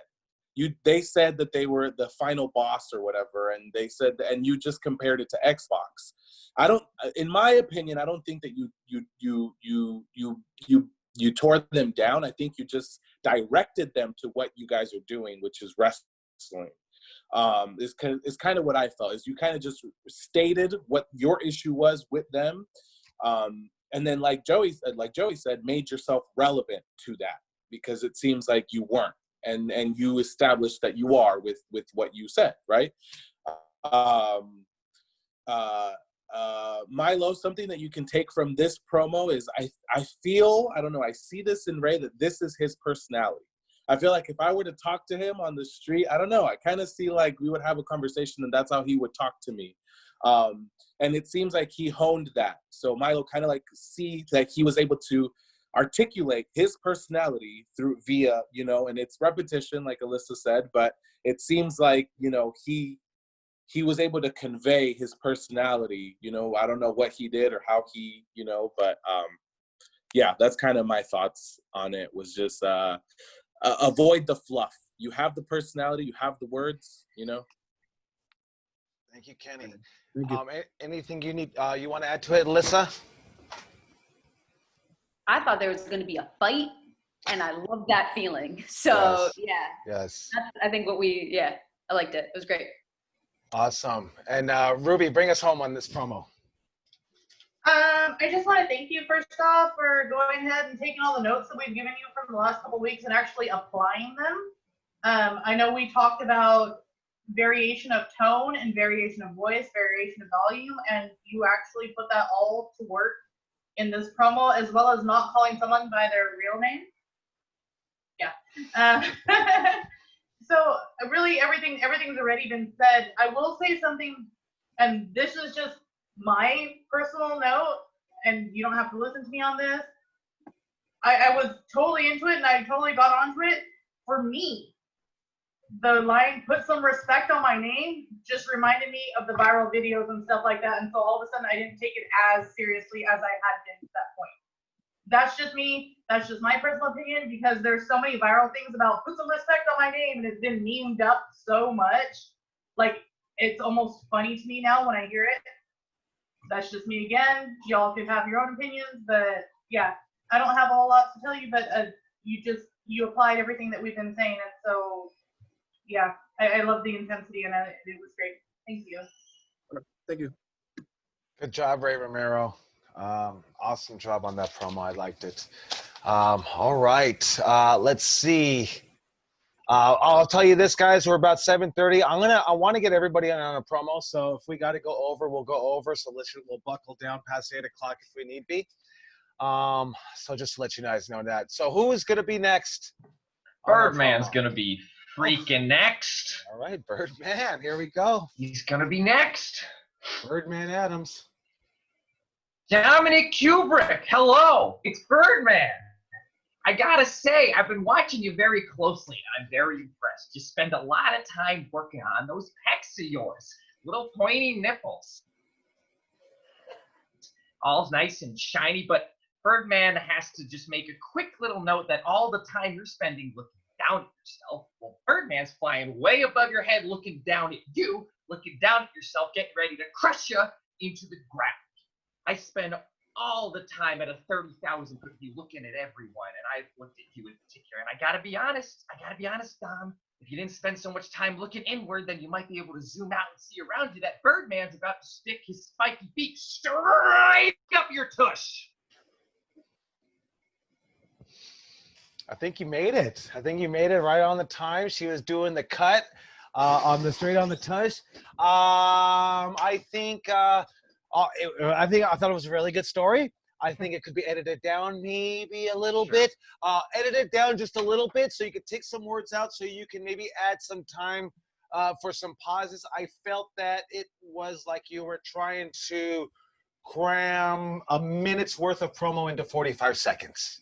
That's what I felt. But I did dig the story. It felt like you were a Birdman. Not only because you were telling the story about being a bird, but I heard like what a bird might be. And I don't know if I assume that's your interpretation of it. So I thought it was good. As far as the promos that we've been doing here with you, definitely a lot better. I think the first promo we did with you, you were reading it, right? So this is totally night and day. You didn't read this one this time, right? I mean, I was watching your eyes. Not Okay. even a little bit. Okay. I mean, I dug it. Definitely a lot better. The same thing what we're going to say is, hey, as long as we're better today than we were yesterday, we're on our way. And this was definitely night and day from the other promo that you did. Great. What are some of the pointers that you have, Ruby? I'm going to reiterate and say I'm going to need you to slow down. I would definitely slow down a whole lot more because you said a whole lot and there was a whole lot of story there, but I only caught about half of it. Okay. I caught when you called out Dom. I caught when you talked about his nipples. I talked when you talked about flying high and these things. So something I do want to mention is your voice in this promo sounded completely different from every other promo that you've given here so far. And I don't know if that was a conscious choice. It was. Okay. It was definitely different. I liked it. I enjoyed it. You were very Lago from Aladdin. Yeah. That's what I got. I got the Gilbert Lago. Gottfried. A little bit, maybe a little bit of Gilbert Gottfried. But it reminded me of like when you hear someone talking like how a bird would talk. So that's Lago. I think that was Gilbert Gottfried. I don't remember. Yeah. But yeah, when he talks like way high up like here. Yeah, see, and those are like if you're trying to elicit those feelings, and I know it's Birdman and your bird, little things like that and little tweaks in the voice could definitely help portray it. So for the sake of getting on quicker, thank you. That is my big note. I really enjoyed the different tones in your voice and just slow it down a little more. Okay, thank you.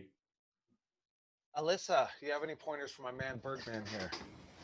Honestly, I was going to say the same thing as Ruby. So yeah, I would echo those sentiments exactly. Great. Thank you. Kenny Marquez?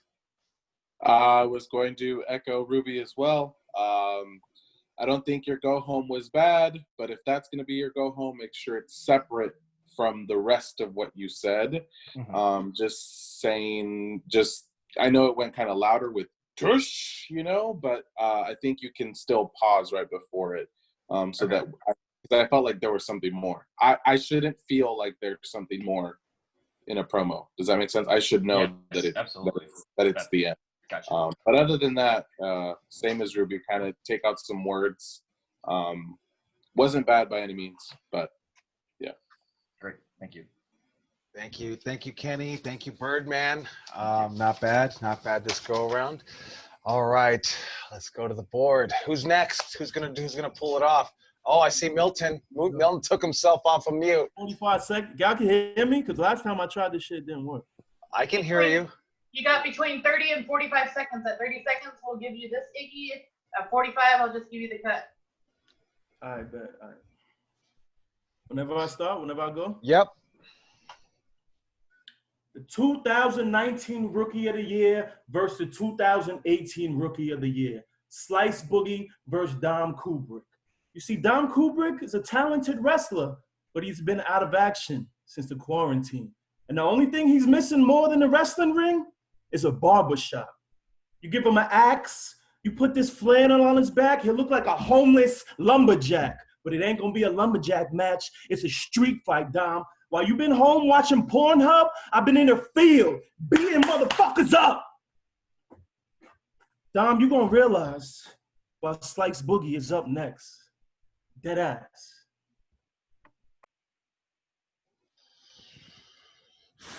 Fucking Boogie. Ruby made me rush with that shit. With that hey, relax. Hey, you gotta see those cues, but just keep, because you got that. I'm gonna say one more thing, man.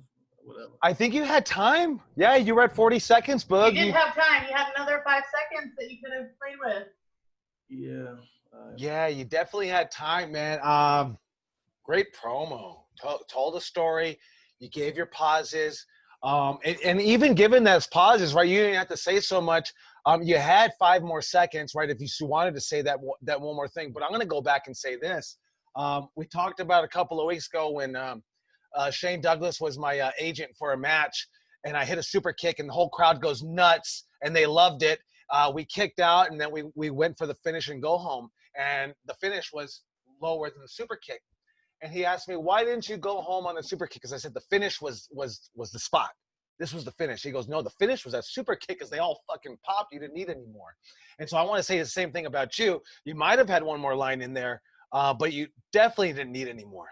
I think maybe more might have messed it up. I don't know, but I thought it was right on the money. You told that story. You talked about his haircut, so you're jiving him a little bit, but then you brought it right back around and said this ain't a lumberjack match. This is a street fight. I loved it, man. You said you showed your belt. You showed that you're on the streets doing it. But yeah, I mean, you're really good at that, Bug. I mean, what did you think, Ruby?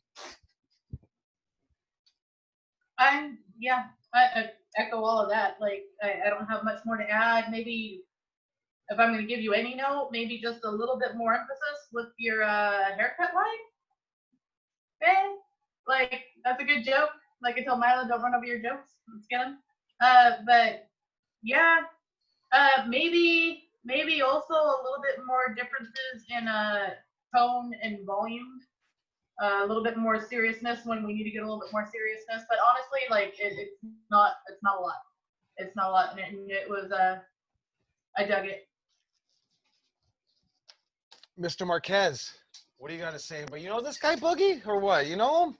How is he gonna talk about Dom's haircut when he needs a haircut too? What I was gonna say is you're obviously really good at this. I've got no notes. You're really good at promos. I don't know about the wrestling, and the only thing is remember this is a series. Remember that you can only be up next for so long. You know, you can only be up next or up and comer or you're the champion already. Why are you up next? You are it. You know what I mean? Like you are. I don't know if that makes any sense. Like you can't keep. It's like oh man, I can't think of the example right now. But you can't. You know, you get what I'm saying. You can't be up next a year from now. Like you were up next last year. You know what I mean? Yeah. Alyssa, do you have any pointers for my man Boogie here? Just wanted to say that I appreciate, especially during like the quarantine filming at home promos, like the use of props, because it's like, you know, you're home, you got the flannel, you know, you have your title, and I think that you use them timing wise really perfectly to emphasize your points. It didn't feel like it was distracting. It felt like it enhanced the promo. So good job. Thank you, Alyssa. And we were talking, actually not we, Ruby was talking to Max about props, right? And I think this would probably be something good for him to see, because I think maybe when he did it, it was a little off. Yeah, he was doing that drug thing, remember, Ruby? He was doing the drug. But Yes, Book, sir. not bad at all. Ace in the hole. I dig it. I love it. I need you to do more of those promos. And like I even told you, like you should be reaching out to AEW, you know, you should be calling out Cody Rhodes. He's offering these matches. I mean, you have a great promo. That's great for TV. I don't know. Maybe you'll end up on there. You know, that'd be a great opportunity. But it's not going to happen unless you reach out and you make it happen. You know what I mean? And I think it totally with a promo. That's what sells a lot. You know what I mean? Right? 93,000 people at WrestleMania 3, like the promos leading up to the match sold the seats, not the actual match. You know what I mean? So just think about that. And I definitely want you to reach out because you definitely have the goods, my friend. Good job. 40 seconds, so you definitely had time. All right, let's see here. Going back to the board. Thank you, Boogie. Who's going to be next? I'll go. Oh, here we go. The reigning champion, Artorias, is up. Here we go.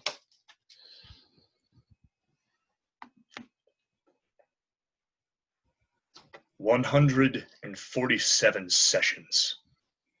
882 hours spent in a vehicle to travel over 36,000 miles, all so Artorias could train at Santino Brothers in the year 2019.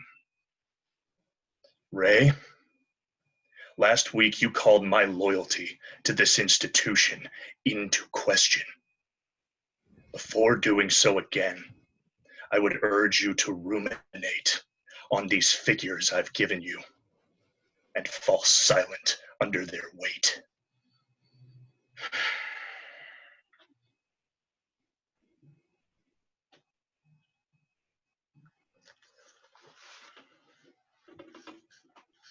All right.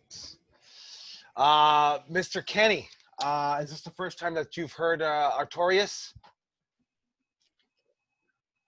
This is the first time that I've heard Artorias. So what let's hear what you got for him. Are you wearing a whole suit? I'm wearing my armor right now. That is sick.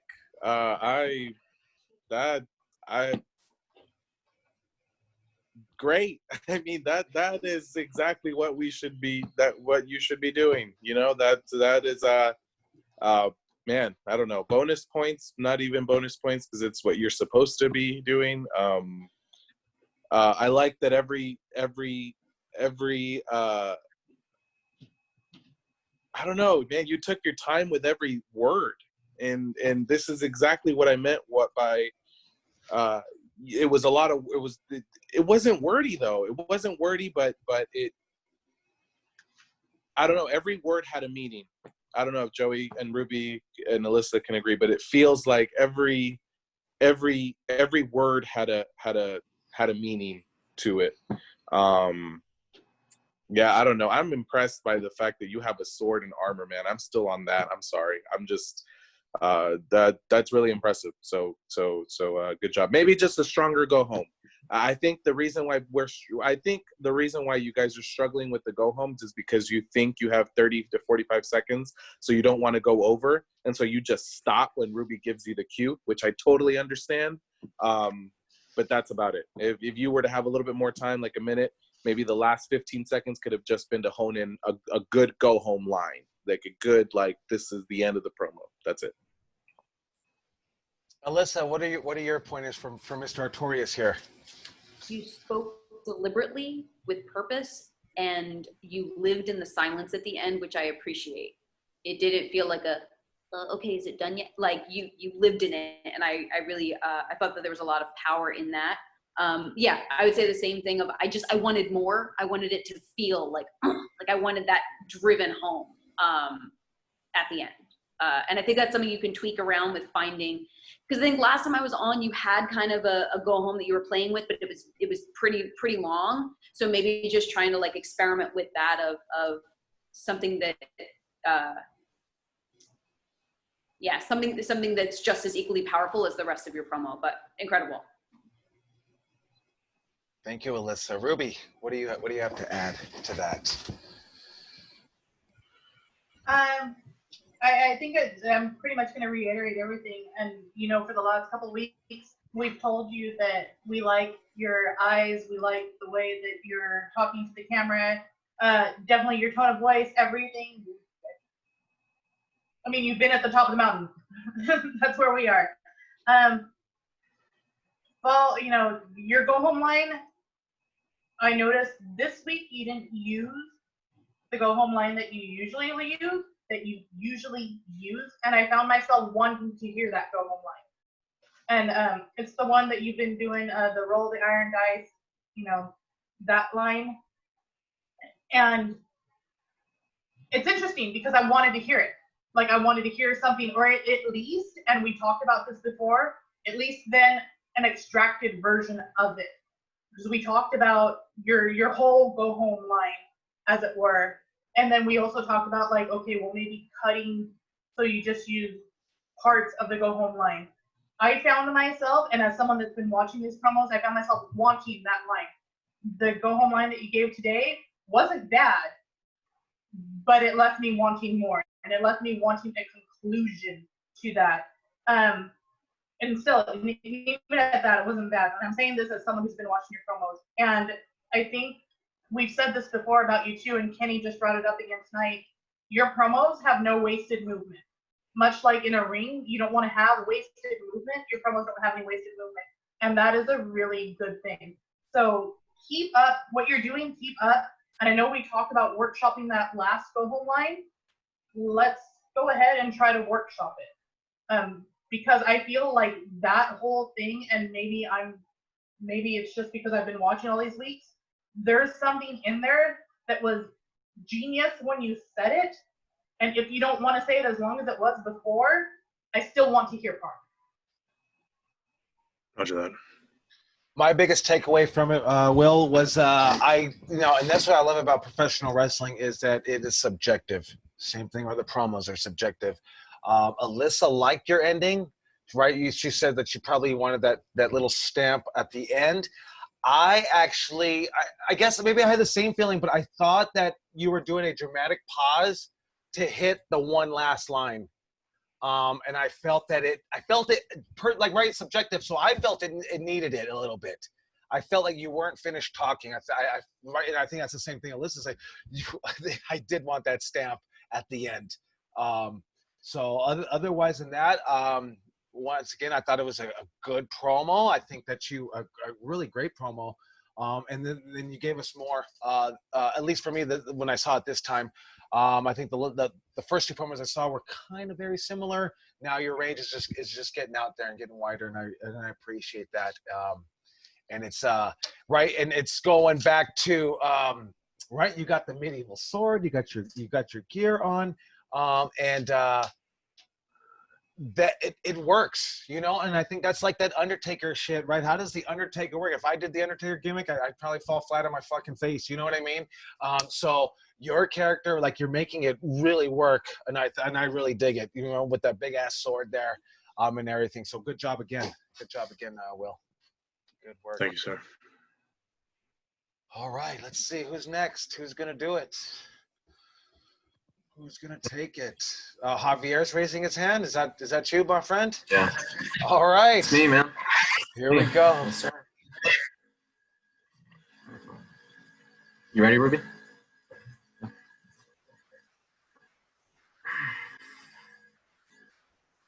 So for 2 weeks, I've screwed this up.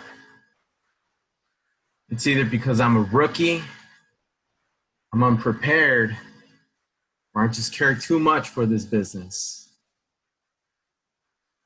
But you guys who claim to be on top, enjoy your time there. Because even though I'm dazed and confused for being a rookie, my time will come, and I'm working hard for it. And a wolf doesn't stay hungry forever. So when I'm ready to feast, be ready for Dante Raze.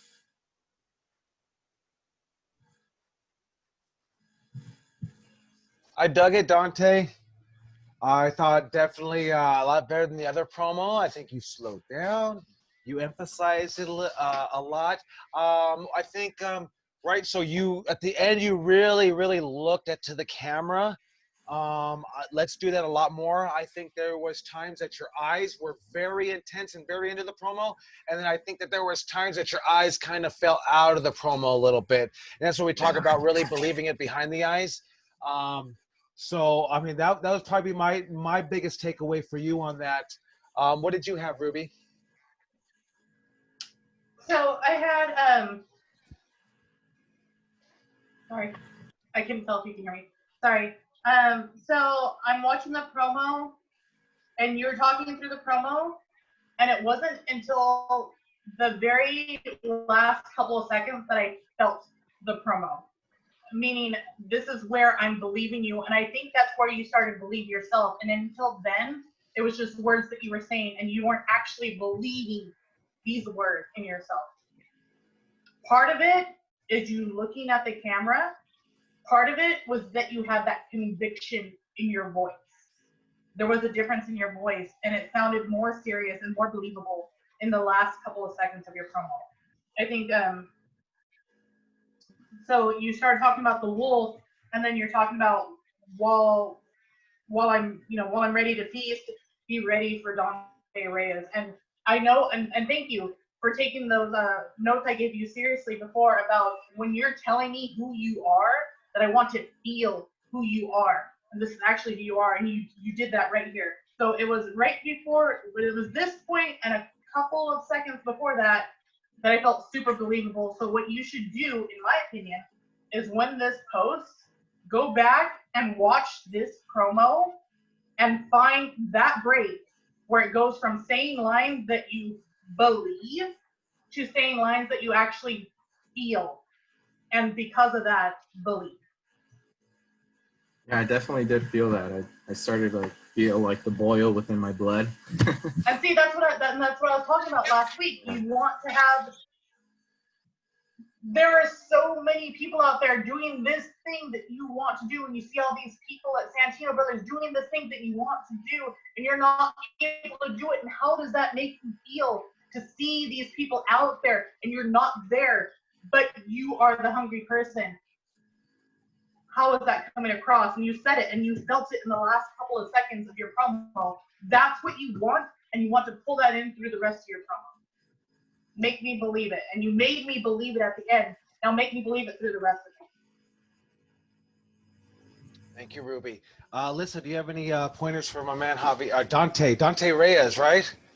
Yes, sir. All right. Do you have any pointers for him? My first time hearing Dante, and I would say, I know we've said it before in these classes, but think of the why. Why? Why are you saying this? Why is it important for you to express this? Why does this promo matter? And see if that can help to guide you with feeling that intensity. And honestly, like, use your nerves. If you feel like nervous or like, oh, like you get giddy about it, like, use that shit. But really good. Appreciate it. Thank you, Alyssa. And Mr. Marquez, let's bring us home on Javier's promo here. What happened 2 weeks ago? Or 2 weeks in a row? I dropped the ball. I dropped the ball for 2 weeks. With this whole promo stuff, I've been dropping it for every single promo. It's been lackluster. It's been what is that embarrassing. What does that mean? To me? What does that mean? Yeah. It means that I wasn't putting enough effort in terms of like what I wasn't putting enough effort in terms of what it really means to be a wrestler or like a person that wants other people to believe in them. I was kind of like holding it off, but at the same time, I was just kind of like seeing things and learning things as a fan rather than like as an actual professional wrestler. And I think that was like the perspective that I just needed to take out of my mind, where I just can't be a fan anymore. And I need to start believing myself as more than just a fan. And I think after those 2 weeks that were like pretty embarrassing for me, I think that's where I'm like, okay, like I need something that's going to like really help me out. And I think those 2 weeks were like super helpful for this promo, where I'm like, they've been haunting me, like when I go to sleep, I'm just like, gosh, like I hated it or that. And I think that's what like really helped me tune into this promo, where it meant much more to me. It felt believable. It felt real to me. And it just worked. It felt like it worked, at least to a certain extent, when I was seeing the promo. Okay, so you didn't think that your 2 promos were good enough, right? No. Okay. And you've heard that so far you've heard Joey, myself, Ruby, and Alyssa say like, oh, Milton, you're really good at this, or Ray, you're really good at this, right? You've been paying attention, obviously, right? I have. So one thing that helped me out a lot is it doesn't work with everybody, but maybe passing this along to you to see if it helps you, because I don't know, as you were speaking, I kind of heard myself. Compare yourself, like beat Milton. He's not better than you at promos, and you have to believe that. You literally have to believe that you are better than Boogie at promos. you have to believe that you are better than Ray. Like really, like compete. You know, you have that like animalistic instinct. Like you have to compete. You know, like I competed with everyone at Santino Brothers. I never said it. I probably told Joey, but I competed with everybody. And even though they were my friends, I competed with them. And I made sure that I was the best. And when I said it, I meant it. You know what I mean? So if for the last 2 weeks they were embarrassing, there are two people who in the 2 weeks, and Artorias, sorry, didn't mean to exclude him. In 2 weeks, these three people improved. So add yourself to the list. Find that fire. Like Alyssa said, there's your why. You should be there. There's nothing wrong with competing with these people. There's nothing wrong with telling yourself, I fucked up. That was not good. You know, like that wasn't. And it sounds harsh, you know, but I don't know. I don't know if that helps you. I have a feeling because I can see in the words that you were saying, I didn't necessarily believe the words that you were saying, but I did believe when you were saying that you didn't feel good enough. So find it within yourself to be good enough, and there's your why. Your why is you want to be the best. You want to hang with the top dogs. You want Joey to notice Dante Reyes and be like, yeah, why aren't you hitting up AEW? Why aren't you hitting up Cody Rhodes? Why aren't you, you know what I mean? Like, use that to your advantage. There's your why. Your why is you are frustrated that you aren't getting the attention. Why aren't you getting the attention? Because you're not preparing. Do you get what I'm saying? Yeah. That's kind of where I'm at with it. Appreciate it. Thanks. Thank you, Jake. Thank you, Dante. Dante Reyes? Yes, sir. Okay, all right. Just wanted to make sure. I'm trying to embed it in my head. All right, let's see here. I think, according to my paper, we might have 4 more promos. Who's next? Richie is next. Richie Coy is next. All right, Richie Coy. Let me get this camera up.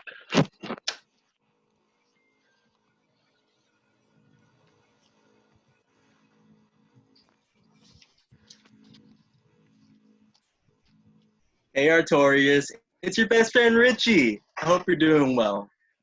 Quick question for you. Does that moral code of yours that you have such a big ego? Now I know this year has been a roller coaster for everybody.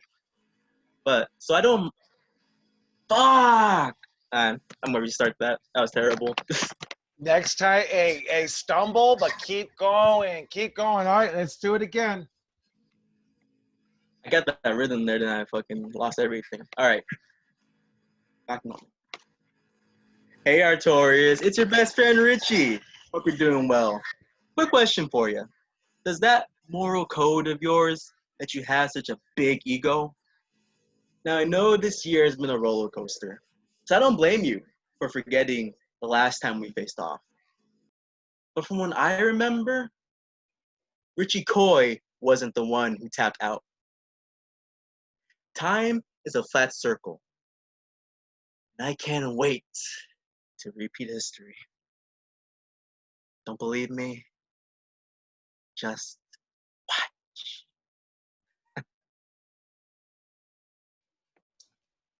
You are who you are, right? A little bit. Okay. Let me ask you, you're trying to memorize a promo? I was thinking of the ending, so that totally like messed in my jive as I was going on. Yeah, I mean, definitely threw you off. So now, like, just like in wrestling, right? We mess up, right? There is no stop. There is no do-over, right? We're live, pal. So learn to stumble on that stuff and keep going. You know, I think one of the best ones was Kevin Owens at NXT, and he's fighting. He doesn't go to sleep. Yeah. Yes. And yeah, man, he messed up his words just like you did, and he actually said, "Man, I sound like I don't speak English like Hideo Itami." You know what I mean? And everyone just kind of like, oh, he ragged on him for something he messed up. So learn to really take those mess ups and go with it, right? You're already messed up. Just get back on track. There is no start over. You got to get that out of your head. Definitely, yeah, that really hurt you. I think if you would have kept going, you might have had a better promo. Hey, and that's where you're just throwing it to the wall. Whether I win, lose, or fail, or draw, whatever the case is, I'm going to get to the end without starting over. I think that's my biggest takeaway on that is just you got to keep going. I don't care how bad you messed up, you know. So, I mean, Booker T said the N-word on national television, you know what I mean? So, and he even, oh my God, I messed up. Just keep going, man. Hey, you're gonna lose sometimes, you're gonna win sometimes, you're gonna draw, but that's what it's about. You know what I mean? What's your takeaway from this, Ruby? Same thing, like almost the exact same thing. It felt like you were remembering lines, or you had rehearsed lines, and you were remembering the rehearsed lines. I love the little part at the end where you said your go home line, and then you looked at the camera and you gave like a little wink and a smile. I would definitely keep that. And I feel like it was you that I talked to about this last week about if you're stumbling over your lines, you can use that as a point of frustration, or so if you're sitting there and you're going over lines, it's very similar to what Joey's saying right now. Use that as a point of frustration, because these people aren't seeing the world the way you want to see them, and maybe you're gonna fuck your line here, and then you're like, and then peel yourself back and collect yourself again. I would never stop in a promo ever, because you will never stop in a wrestling match ever. So you can't. Find a way to put this tripping over your words or stuttering on words as use that and make an emotion out of it. Even if it's frustration, just do something with it. Don't let it sit there. Thank you, Ruby. Alyssa, what do you have to add to my guy Richie Coy? Honestly, I loved your personality in the beginning. I think I just I smiled because I thought it was that was so charming. And then I would say to try and keep that feeling of authenticity throughout, because I felt like when you restarted and then I was like, oh, it started exactly the same way. Oh, so that wasn't realistic. That wasn't him just being cheeky or whatever. Yeah, but otherwise, I think I would challenge yourself on the go home, just because I know that there was a wrestler on Championship Wrestling from Hollywood that had the same go home. So I would just maybe just think about other things that could possibly work if you were ever in a situation where you wouldn't be able to use that. Thank you, Alyssa. And Mr. Marquez, bring us home on Richie Coy's promo. Richie Coy, long time no see, buddy. One thing, I don't know. After you messed up the first time, I kind of was taken out. I'm sorry. That's not on your fault. I don't do things in one take, so my bad. Sorry. Kind of going off on what Alyssa was saying though, with your cheeky personality, make sure it's authentic. Make sure you're feeling it. I have a feeling, it's the same thing that we told Milo. Get comfortable with your personality. Get comfortable with your personality and conveying that authentically. Don't worry about the words. Just like Joey was saying, it seems like you were memorizing a script. Don't worry about the words. Worry about the emotion. See what it is, that you want to, the vision of what you're trying to portray, and let it come out. That's something I struggle with again too. So I understand it's easier said than done. But at the beginning, you were when you were the very first one, when you were calling out Artorias, it caught my attention, but you still kind of just rushed through it, instead of Artorias, hey, what's up, pal? And then and then you continue on. You see how I kind of gave it a beat. That's not my personality, so I don't know. But you know what I mean? I gave it a beat of each thing, as opposed to just rushing through it. That's what I had. Just if memorizing isn't your thing, there's no foul or no harm in not learning how to memorize. You know what I mean? We get scripts here at WWE, and you're supposed to hit them word for word, but there are ways to do it so that you can. So don't focus or worry about the memorizing part right now. Worry about getting your emotion conveyed through the screen in what you're trying to say. Worry about your emotion right now and getting through, especially in this like 45 seconds, say what you got to say, like promo, boom. You know what I mean? Like, worry about getting the emotion there, because if you can master that, you can get a sheet of paper that tells you what you have to say. You can hone in how you have to say it, how you're going to do it, and you'll be surprised you'll get it word for word. But like, zone in on this Richie Coy persona. Make sure it's authentic, like Alyssa was saying. Thank you, Kenny. Thank you, Richie. Thank you for that. All right, let's see here. Who's going to be next? Who's Step the on. James that we have in this chat? I think that's YOLO. You only live once, James. Am I correct? We got that. We have Ozzy too. Ozzy, you sent me a promo. Are you here? Let's see. We have Lindsay here. All right, who's ready to cut a promo? Let's take it. Someone take the stage. Yeah, I'll go. Oh, let's do it, Steve. Steve Luna.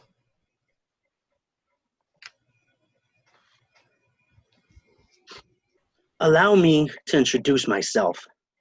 My name is Hugo Price, and I have been cast aside and forgotten about for the very last time. From this point on, anything that belongs to me, I take.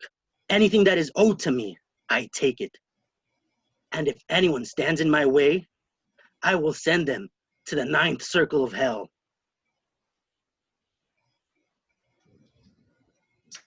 I'll be honest with you. I didn't expect that promo from you, to be honest. To be honest, 9th circle of hell, is that Spawn? No, that was actually a line from Cape Fear. Okay, all right. Yeah, I mean, I dug it. I think you were a little bit nervous. A little bit. Well, what was our time, Ruby, on that? No, I was under. Yeah, it seemed like you were probably a little bit under. It was like 28 seconds. 28 seconds, right? So I think this might be your first go around with us on promos on Zoom. So I'll be honest, man. I didn't expect shit from you because I've never heard a promo, and then you delivered a lot more than what I expected. I thought it was pretty good. I think that you can maybe add a little bit more to it. You can add some more pauses in there.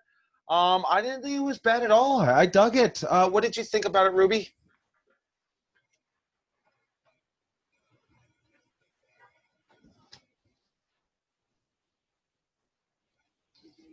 Can we? I think you're muted, Ruby. Sorry, Hold on. I thought I hit. I got Okay. it. So I'm gonna start off with a question. You said your name was Hugo Price. Yeah. Are you supposed to be a grandson or take on Vincent Price? Yeah. Yes? Okay. So the allow me to introduce myself is House on Haunted Hill, right? Yeah. Okay. So I put all those together, and I think that that's good, in my opinion, because as soon as you start talking, you said Hugo Price, and you said allow me to introduce myself, which is the opening lines of House on Haunted Hill. You talked about the 9th circle. I would just content-wise, because you had so much time, you could sprinkle in more of that type of horror-esque stuff. There was a little problem with your content where you said whatever is yours, you're going to take. That's an obvious. Whatever you think that is yours, you're going to take is the more interesting spot, if that makes any sense. And I'm going to go quick right now because I realize we're over time. And if you want to message me when this goes up, I'll go over this again. There's some just issues with you want what other people have that you believe is yours, I feel is the meat of the promo, and the fact that you will take everything. If it's yours, it's yours. You're going to take it anyway. But if you think it is yours and you want this thing that someone else has, you're going to take it. And so you have some emotion there that you want to show, in my opinion.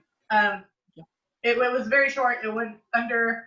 Again, when this goes up, and you want me to look at it again, I'll look at it again. But I'm gonna need to see a little bit more emotion and a little bit more pause, and especially if you watch Vincent Price, because I watch Vincent Price. If you watch, let's get that emotion. I know he's very stoic in what he says, but his movies are not stoic at all. Right. Mr. Marquez, what do you have to add to this, to my man Hugo Price? You said you were nervous, and the only thing I have to say, that's the one thing that stood out to me, is that you said you were nervous. We are all nervous. I'm sure Boogie was nervous, Dom was nervous, Milo was nervous, I'm nervous. Like, hey, doing it is half the battle, and you did it, man. You didn't stutter. You got through it, and just keep going. Literally, just keep doing it. Okay. Alyssa, what are your pointers for my man Hugo Price here?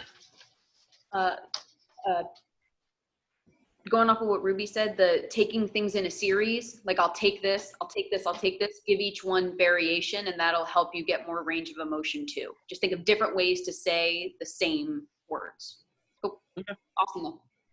Thank you, Alyssa. Thank you, Mr. Luna. Good job. Not bad, just a little short, not a bad try. Good job. Thank you. All right, let's see here. Who's going to be next? Now looks like we have Lindsay. See if Lindsay's going to do one. Who else is on my list that I'm looking at here? Ozzy. Lindsay, are you ready? You're on mute. Let me see if I can't take you out. You're going to have to take yourself off of mute. All right. All right, there we go. What up, Coach Ruby, Coach Joey? You even got Coach Kenny in the building. Thank you all for this opportunity to speak and for the Zoom practice. I super appreciate it. But, I just want to put it out there. I haven't been volunteering, not because I'm scared, not because I'm fearful, but because I like to study film. And all I've been seeing and studying is a bunch of you calling each other out, talking about I'm the winner, he's the winner, she's not the winner. But what I don't hear is you talking about how you should be working hard, how you should be training harder, how you should be reaching the top. Because if you were worried about those things, you wouldn't be worried about calling out the next person. See, I was late to this meeting and I apologize for that, but it was because I was training. I was putting in the work, not putting in lip service. So the next time you guys want to call someone out, how about you look in the mirror and call yourself out? Work harder. And when you learn, meet me in the ring. I dug it. I don't know if this is good or bad. You guys help me out. Like, I didn't know where promo started, to be honest. But I think that's kind of good a little bit, because it felt like she was. Sorry, I think she went overtime because I didn't realize that she was starting her promo when she was thanking us. So, like, you literally, when I stopped the promo right now at the end, it was like right at 45 seconds. But there's a big chunk before that I didn't count because I didn't know you were starting your promo. Got it. Yeah, I mean, I dug it. I like the story that you told. I think maybe turn the gears up and down a little bit would maybe help you out a little bit on that. But I think I kind of like the idea that I didn't know we were already going into the promo until maybe 5 seconds in. I think I kind of like that. Felt very comfortable. What did you think, Kenny? I dug it a lot, actually, and I personally liked that I didn't know when the promo started. That's me personally, because I felt like this was Lindsay, the character, just speaking through the phone or speaking like that. So that was me personally. I think you could have honestly ended it at, "Why don't you call yourself out?" That is a strong line right there. Like, I love that. Look at, like, instead of calling other people out, look in the mirror and call yourself out. I love stuff like that. That's, again, flavors of ice cream. Like, me personally, I love that. One more thing, going off on what Joey was saying, was just the gear changes. So everything you said was great, and you oh my God, and Alyssa's gonna remember what I'm saying with this, is your words have attitude, but your behavior doesn't have attitude. Okay. Does that make sense? So yeah. We sat at a promo class once, and so one of our colleagues like cut his promo, and it was great. And I turned to Alyssa and I was like, "That was good, but like, I don't feel it. like she's speaking the right way, but I'm not feeling it. So remember I even forgot how I explained it to Alyssa, and if she can remember when it's her turn, she could say it. But like, have your behavior have the attitude, you know, have inflection, have the gear change, you know, like go up and down with it, because it was just here. But everything you said was so good. It just was just here, you know. That was what I know. Thank you. Mm-hmm. Thank you, Kenny. Anything you want to add to that, Alyssa? I don't know, Kenny, if this was part of it, but I felt body language wise, it was the happy feet, where it was like you were, I think that took away from the confidence of your message. Because I felt like the message and the body language that I wanted to see was that of like, no, like call yourself out. And I think if there was more like a composure of like this kind of like effortless kind of feel, and that it'll come with the repetition of doing it. But I think that the moving back and forth it's kind of just like a habit a lot of the time that we bounce around. But to try and like be grounded in yourself, that like, no, I am that badass, and I'm telling you to check yourself. I think that would actually add and enhance the message a little more too. Okay. Yeah. Thank Love you. the message though. Thank you. And Ruby, what are your pointers for Lindsay? You're on mute again. You're on mute. Sorry, I'm screaming profanities over here because I keep flipping it. So you're this great athlete. You know, we talked about this before, that you're this athlete and this is what you do seriously. This is your full-time job and everything like this. Do not apologize for coming to this online class because you were out there training. You're right. You wouldn't. You're not sorry for going out there and doing the things that you need to do to be the best in this business right now. So don't apologize for that. And I don't want to hear an apology because you were in the ring, because you were doing these things that are going to help make you better. I would not apologize. I also want to say, I know we talked about before, listing off things and giving things their due diligence. And you said that, and you went through those lists again in the promo this time. You gave it more of a pause than last time, but give it a little bit more pause as well.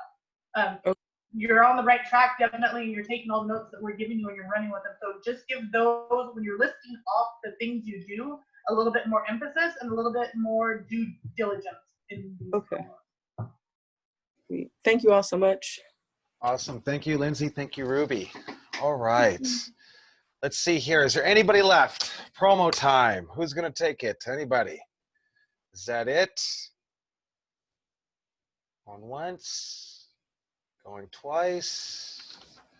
All right. You know, I was actually writing down the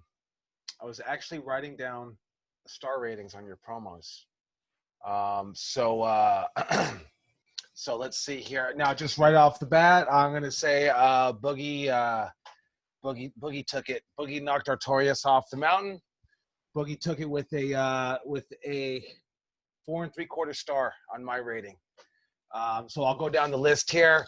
Hey, and I never star rated anybody, but Teddy Bloom, 4 stars. Let's see, High, 2.5 stars. Milo Matters, 2.5 stars. Referee John Nelson, 2.5 stars. Dom Kubrick, 3 stars. Ray Romero, 4.5 stars. Birdman Adams, 2.5 stars. Slow down, Birdman. Boogie, 4 3/4 stars. Artorias, 4 stars. I think there needs to be more go home for you, Artorias, on that one.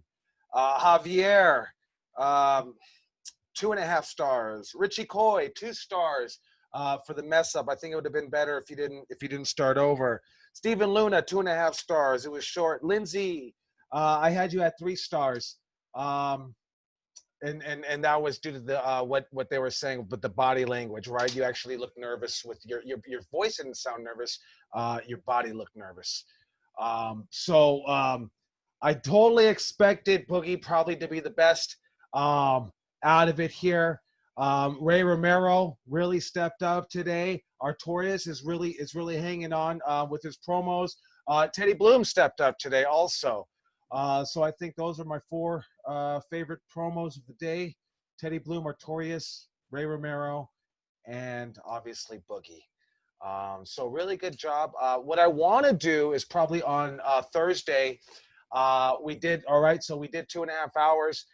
We're critiquing it, and thank you, Alyssa, and thank you, Kenny, and obviously thank you, Ruby, for your help today and the critiques. I know it goes a little bit longer, but hearing the different perspectives, I think it really helps out for every participant here. What I want to try to do is continue with promos on Thursday, but what I'd like to do is do promo battles, kind of how Ruby was doing last Thursday. Where we're not going to come in and we're not going to slow down the beat and hit the critiques. So Boogie will say something about Artorias, and then Artorias, you better have something back. And then maybe we'll even do a system of elimination, and we'll go from there. Just to kind of make it fun. Maybe this will be our go home on the promos. So really good job. And actually, I see a note. James Villasenor, do you want to do your promo? Where are you at, my friend? I see your hand raised. Okay, you went off mute. Okay, so we'll do this. We'll do this last one here, and then we'll bring it home, guys. All right, James. Let's see what you got. Let's hear what you got. Yes, sir. All right. You see this mask I'm wearing? For a lot of people, this represents protection. For others, what does it really represent? Self-doubt. Self-doubt that whether we're going to recover from all of this or not. And for the longest time, this mask was my self-doubt. This was what was holding me back, was my belief in myself. Now that I believe in myself, I feel like anything that I'll do, I'll make happen. Because the nervousness, the fear, it's not going to overcome me anymore. And when I do come back in that ring, the only thing that's going to stop me is the sky.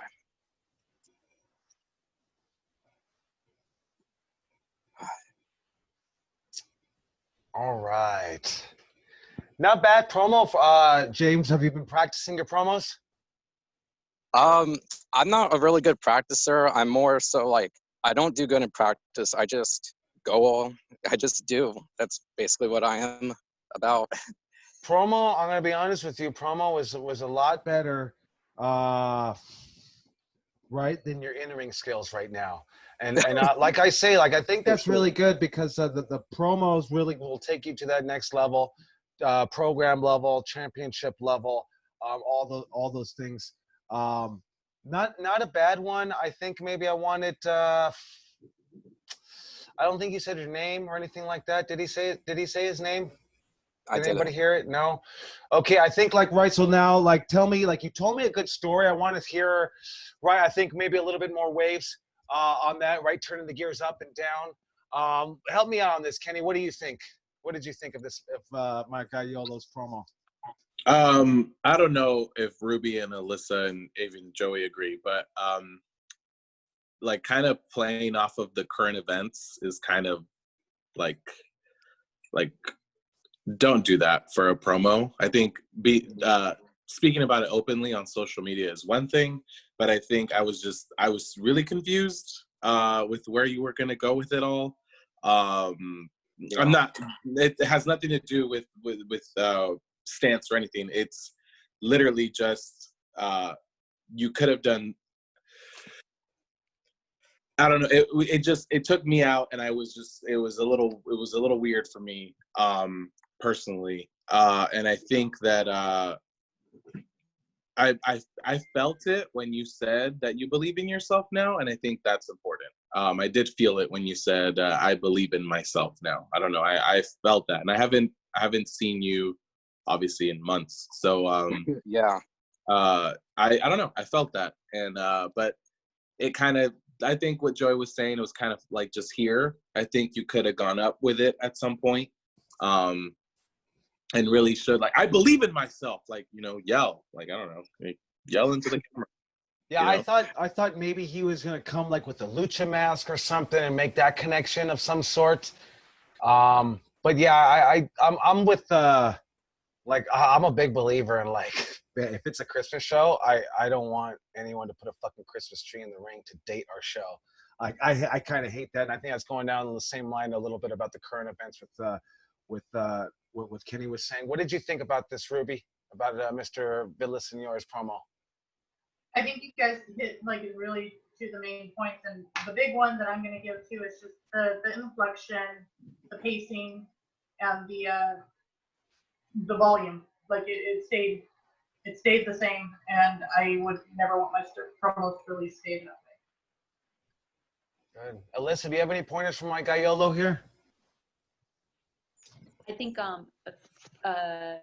instead of playing off like the anecdote with the mask, to almost like think of a more personal, like just to help us relate to you more, as opposed to like this represents this. Like maybe just finding like another analogy that might have been more powerful. But I love the message, and I like the idea of like nothing holds me back now that I believe in myself. Like that's the most important thing, and we got that. So maybe just kind of playing around with a better way that you could have emphasized that point. Right. Thank you, Alyssa. Thank you, James. I thought maybe Boogie, I thought maybe James was going to knock you off there, but he did not. I rated him at 2 stars. I want to hear your name in there. Let's make sure, like, especially coming out for the first time here with us, like, let us know who you are. Boogie is still on the top of the mountain. But what I want to do is bring your A game, obviously, every single time. For Thursday, we're going to do some promo battles back and forth. We're going to cut the critiques out. We'll probably critique at the end, possibly, or something like that. But I want to fill the flow and keep going, because it's like going back again. It's a lot easier to cut a promo after a match, and I think like it's also easier to cut a promo if Alyssa's talking smack on me, then I better have something to say back. And then so that's what we're gonna do, is just build off each other and play off each other on these promos. So not a bad job today, guys. Probably what I want to do with this video is I was probably gonna try to cut it together and do some kind of promo montage for you guys to kind of see it. And then just put it all together without the critiques, and then I'll also post this video so you guys can have the critiques on that. Once again, thank you, Ruby. Thank you, Alyssa, and thank you, Jake Atlas. And thank you, everybody, for doing the promos. Thank you for joining us today for the promo class. I actually feel like we're really getting somewhere with these promos. I do see the improvement in everybody getting better and better.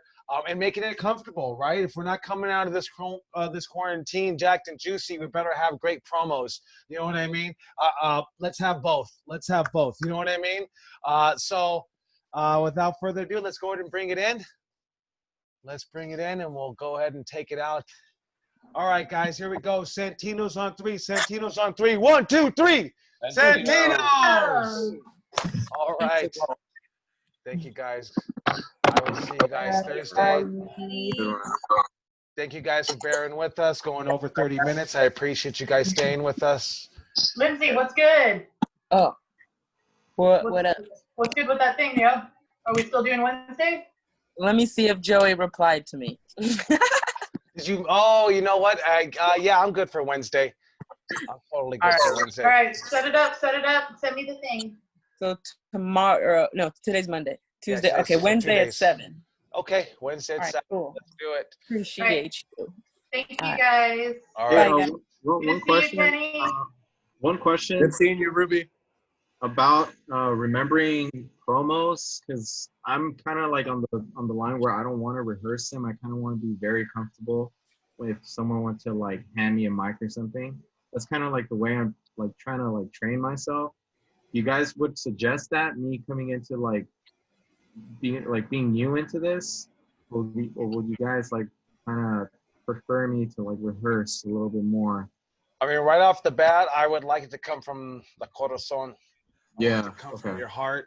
And I think in pro wrestling, like, I think we practice, but I don't want it rehearsed. I don't want you to try to memorize anything. And I think that even in a wrestling match, I don't want you to rehearse as in, I want you to feel it a lot more, and I think that's going to giving us your heart is really going to connect with the crowd, connect with the audience, right? Because that's what we're doing is we're driving emotions, making people laugh, making people live, making people cry, and really touching their heart. So I would never probably try to memorize. Or I think I know where you're going with that. Rehearse, like obviously you're going to rehearse and practice it. Don't try to memorize it. Just have it come from your heart. You know what I mean? Because I have notes and I go over them, but I don't like necessarily say, oh, this is exactly what I'm gonna say. I just kind of like go off my instinct, and whatever I say. And it seems like this time I was much more comfortable than the previous times, and I kind of want to build off of that and see if that can take me somewhere. Yeah, I'm sorry. Go ahead. You're thinking about it too much. You're on the right track by just saying with what you want to say, what you feel.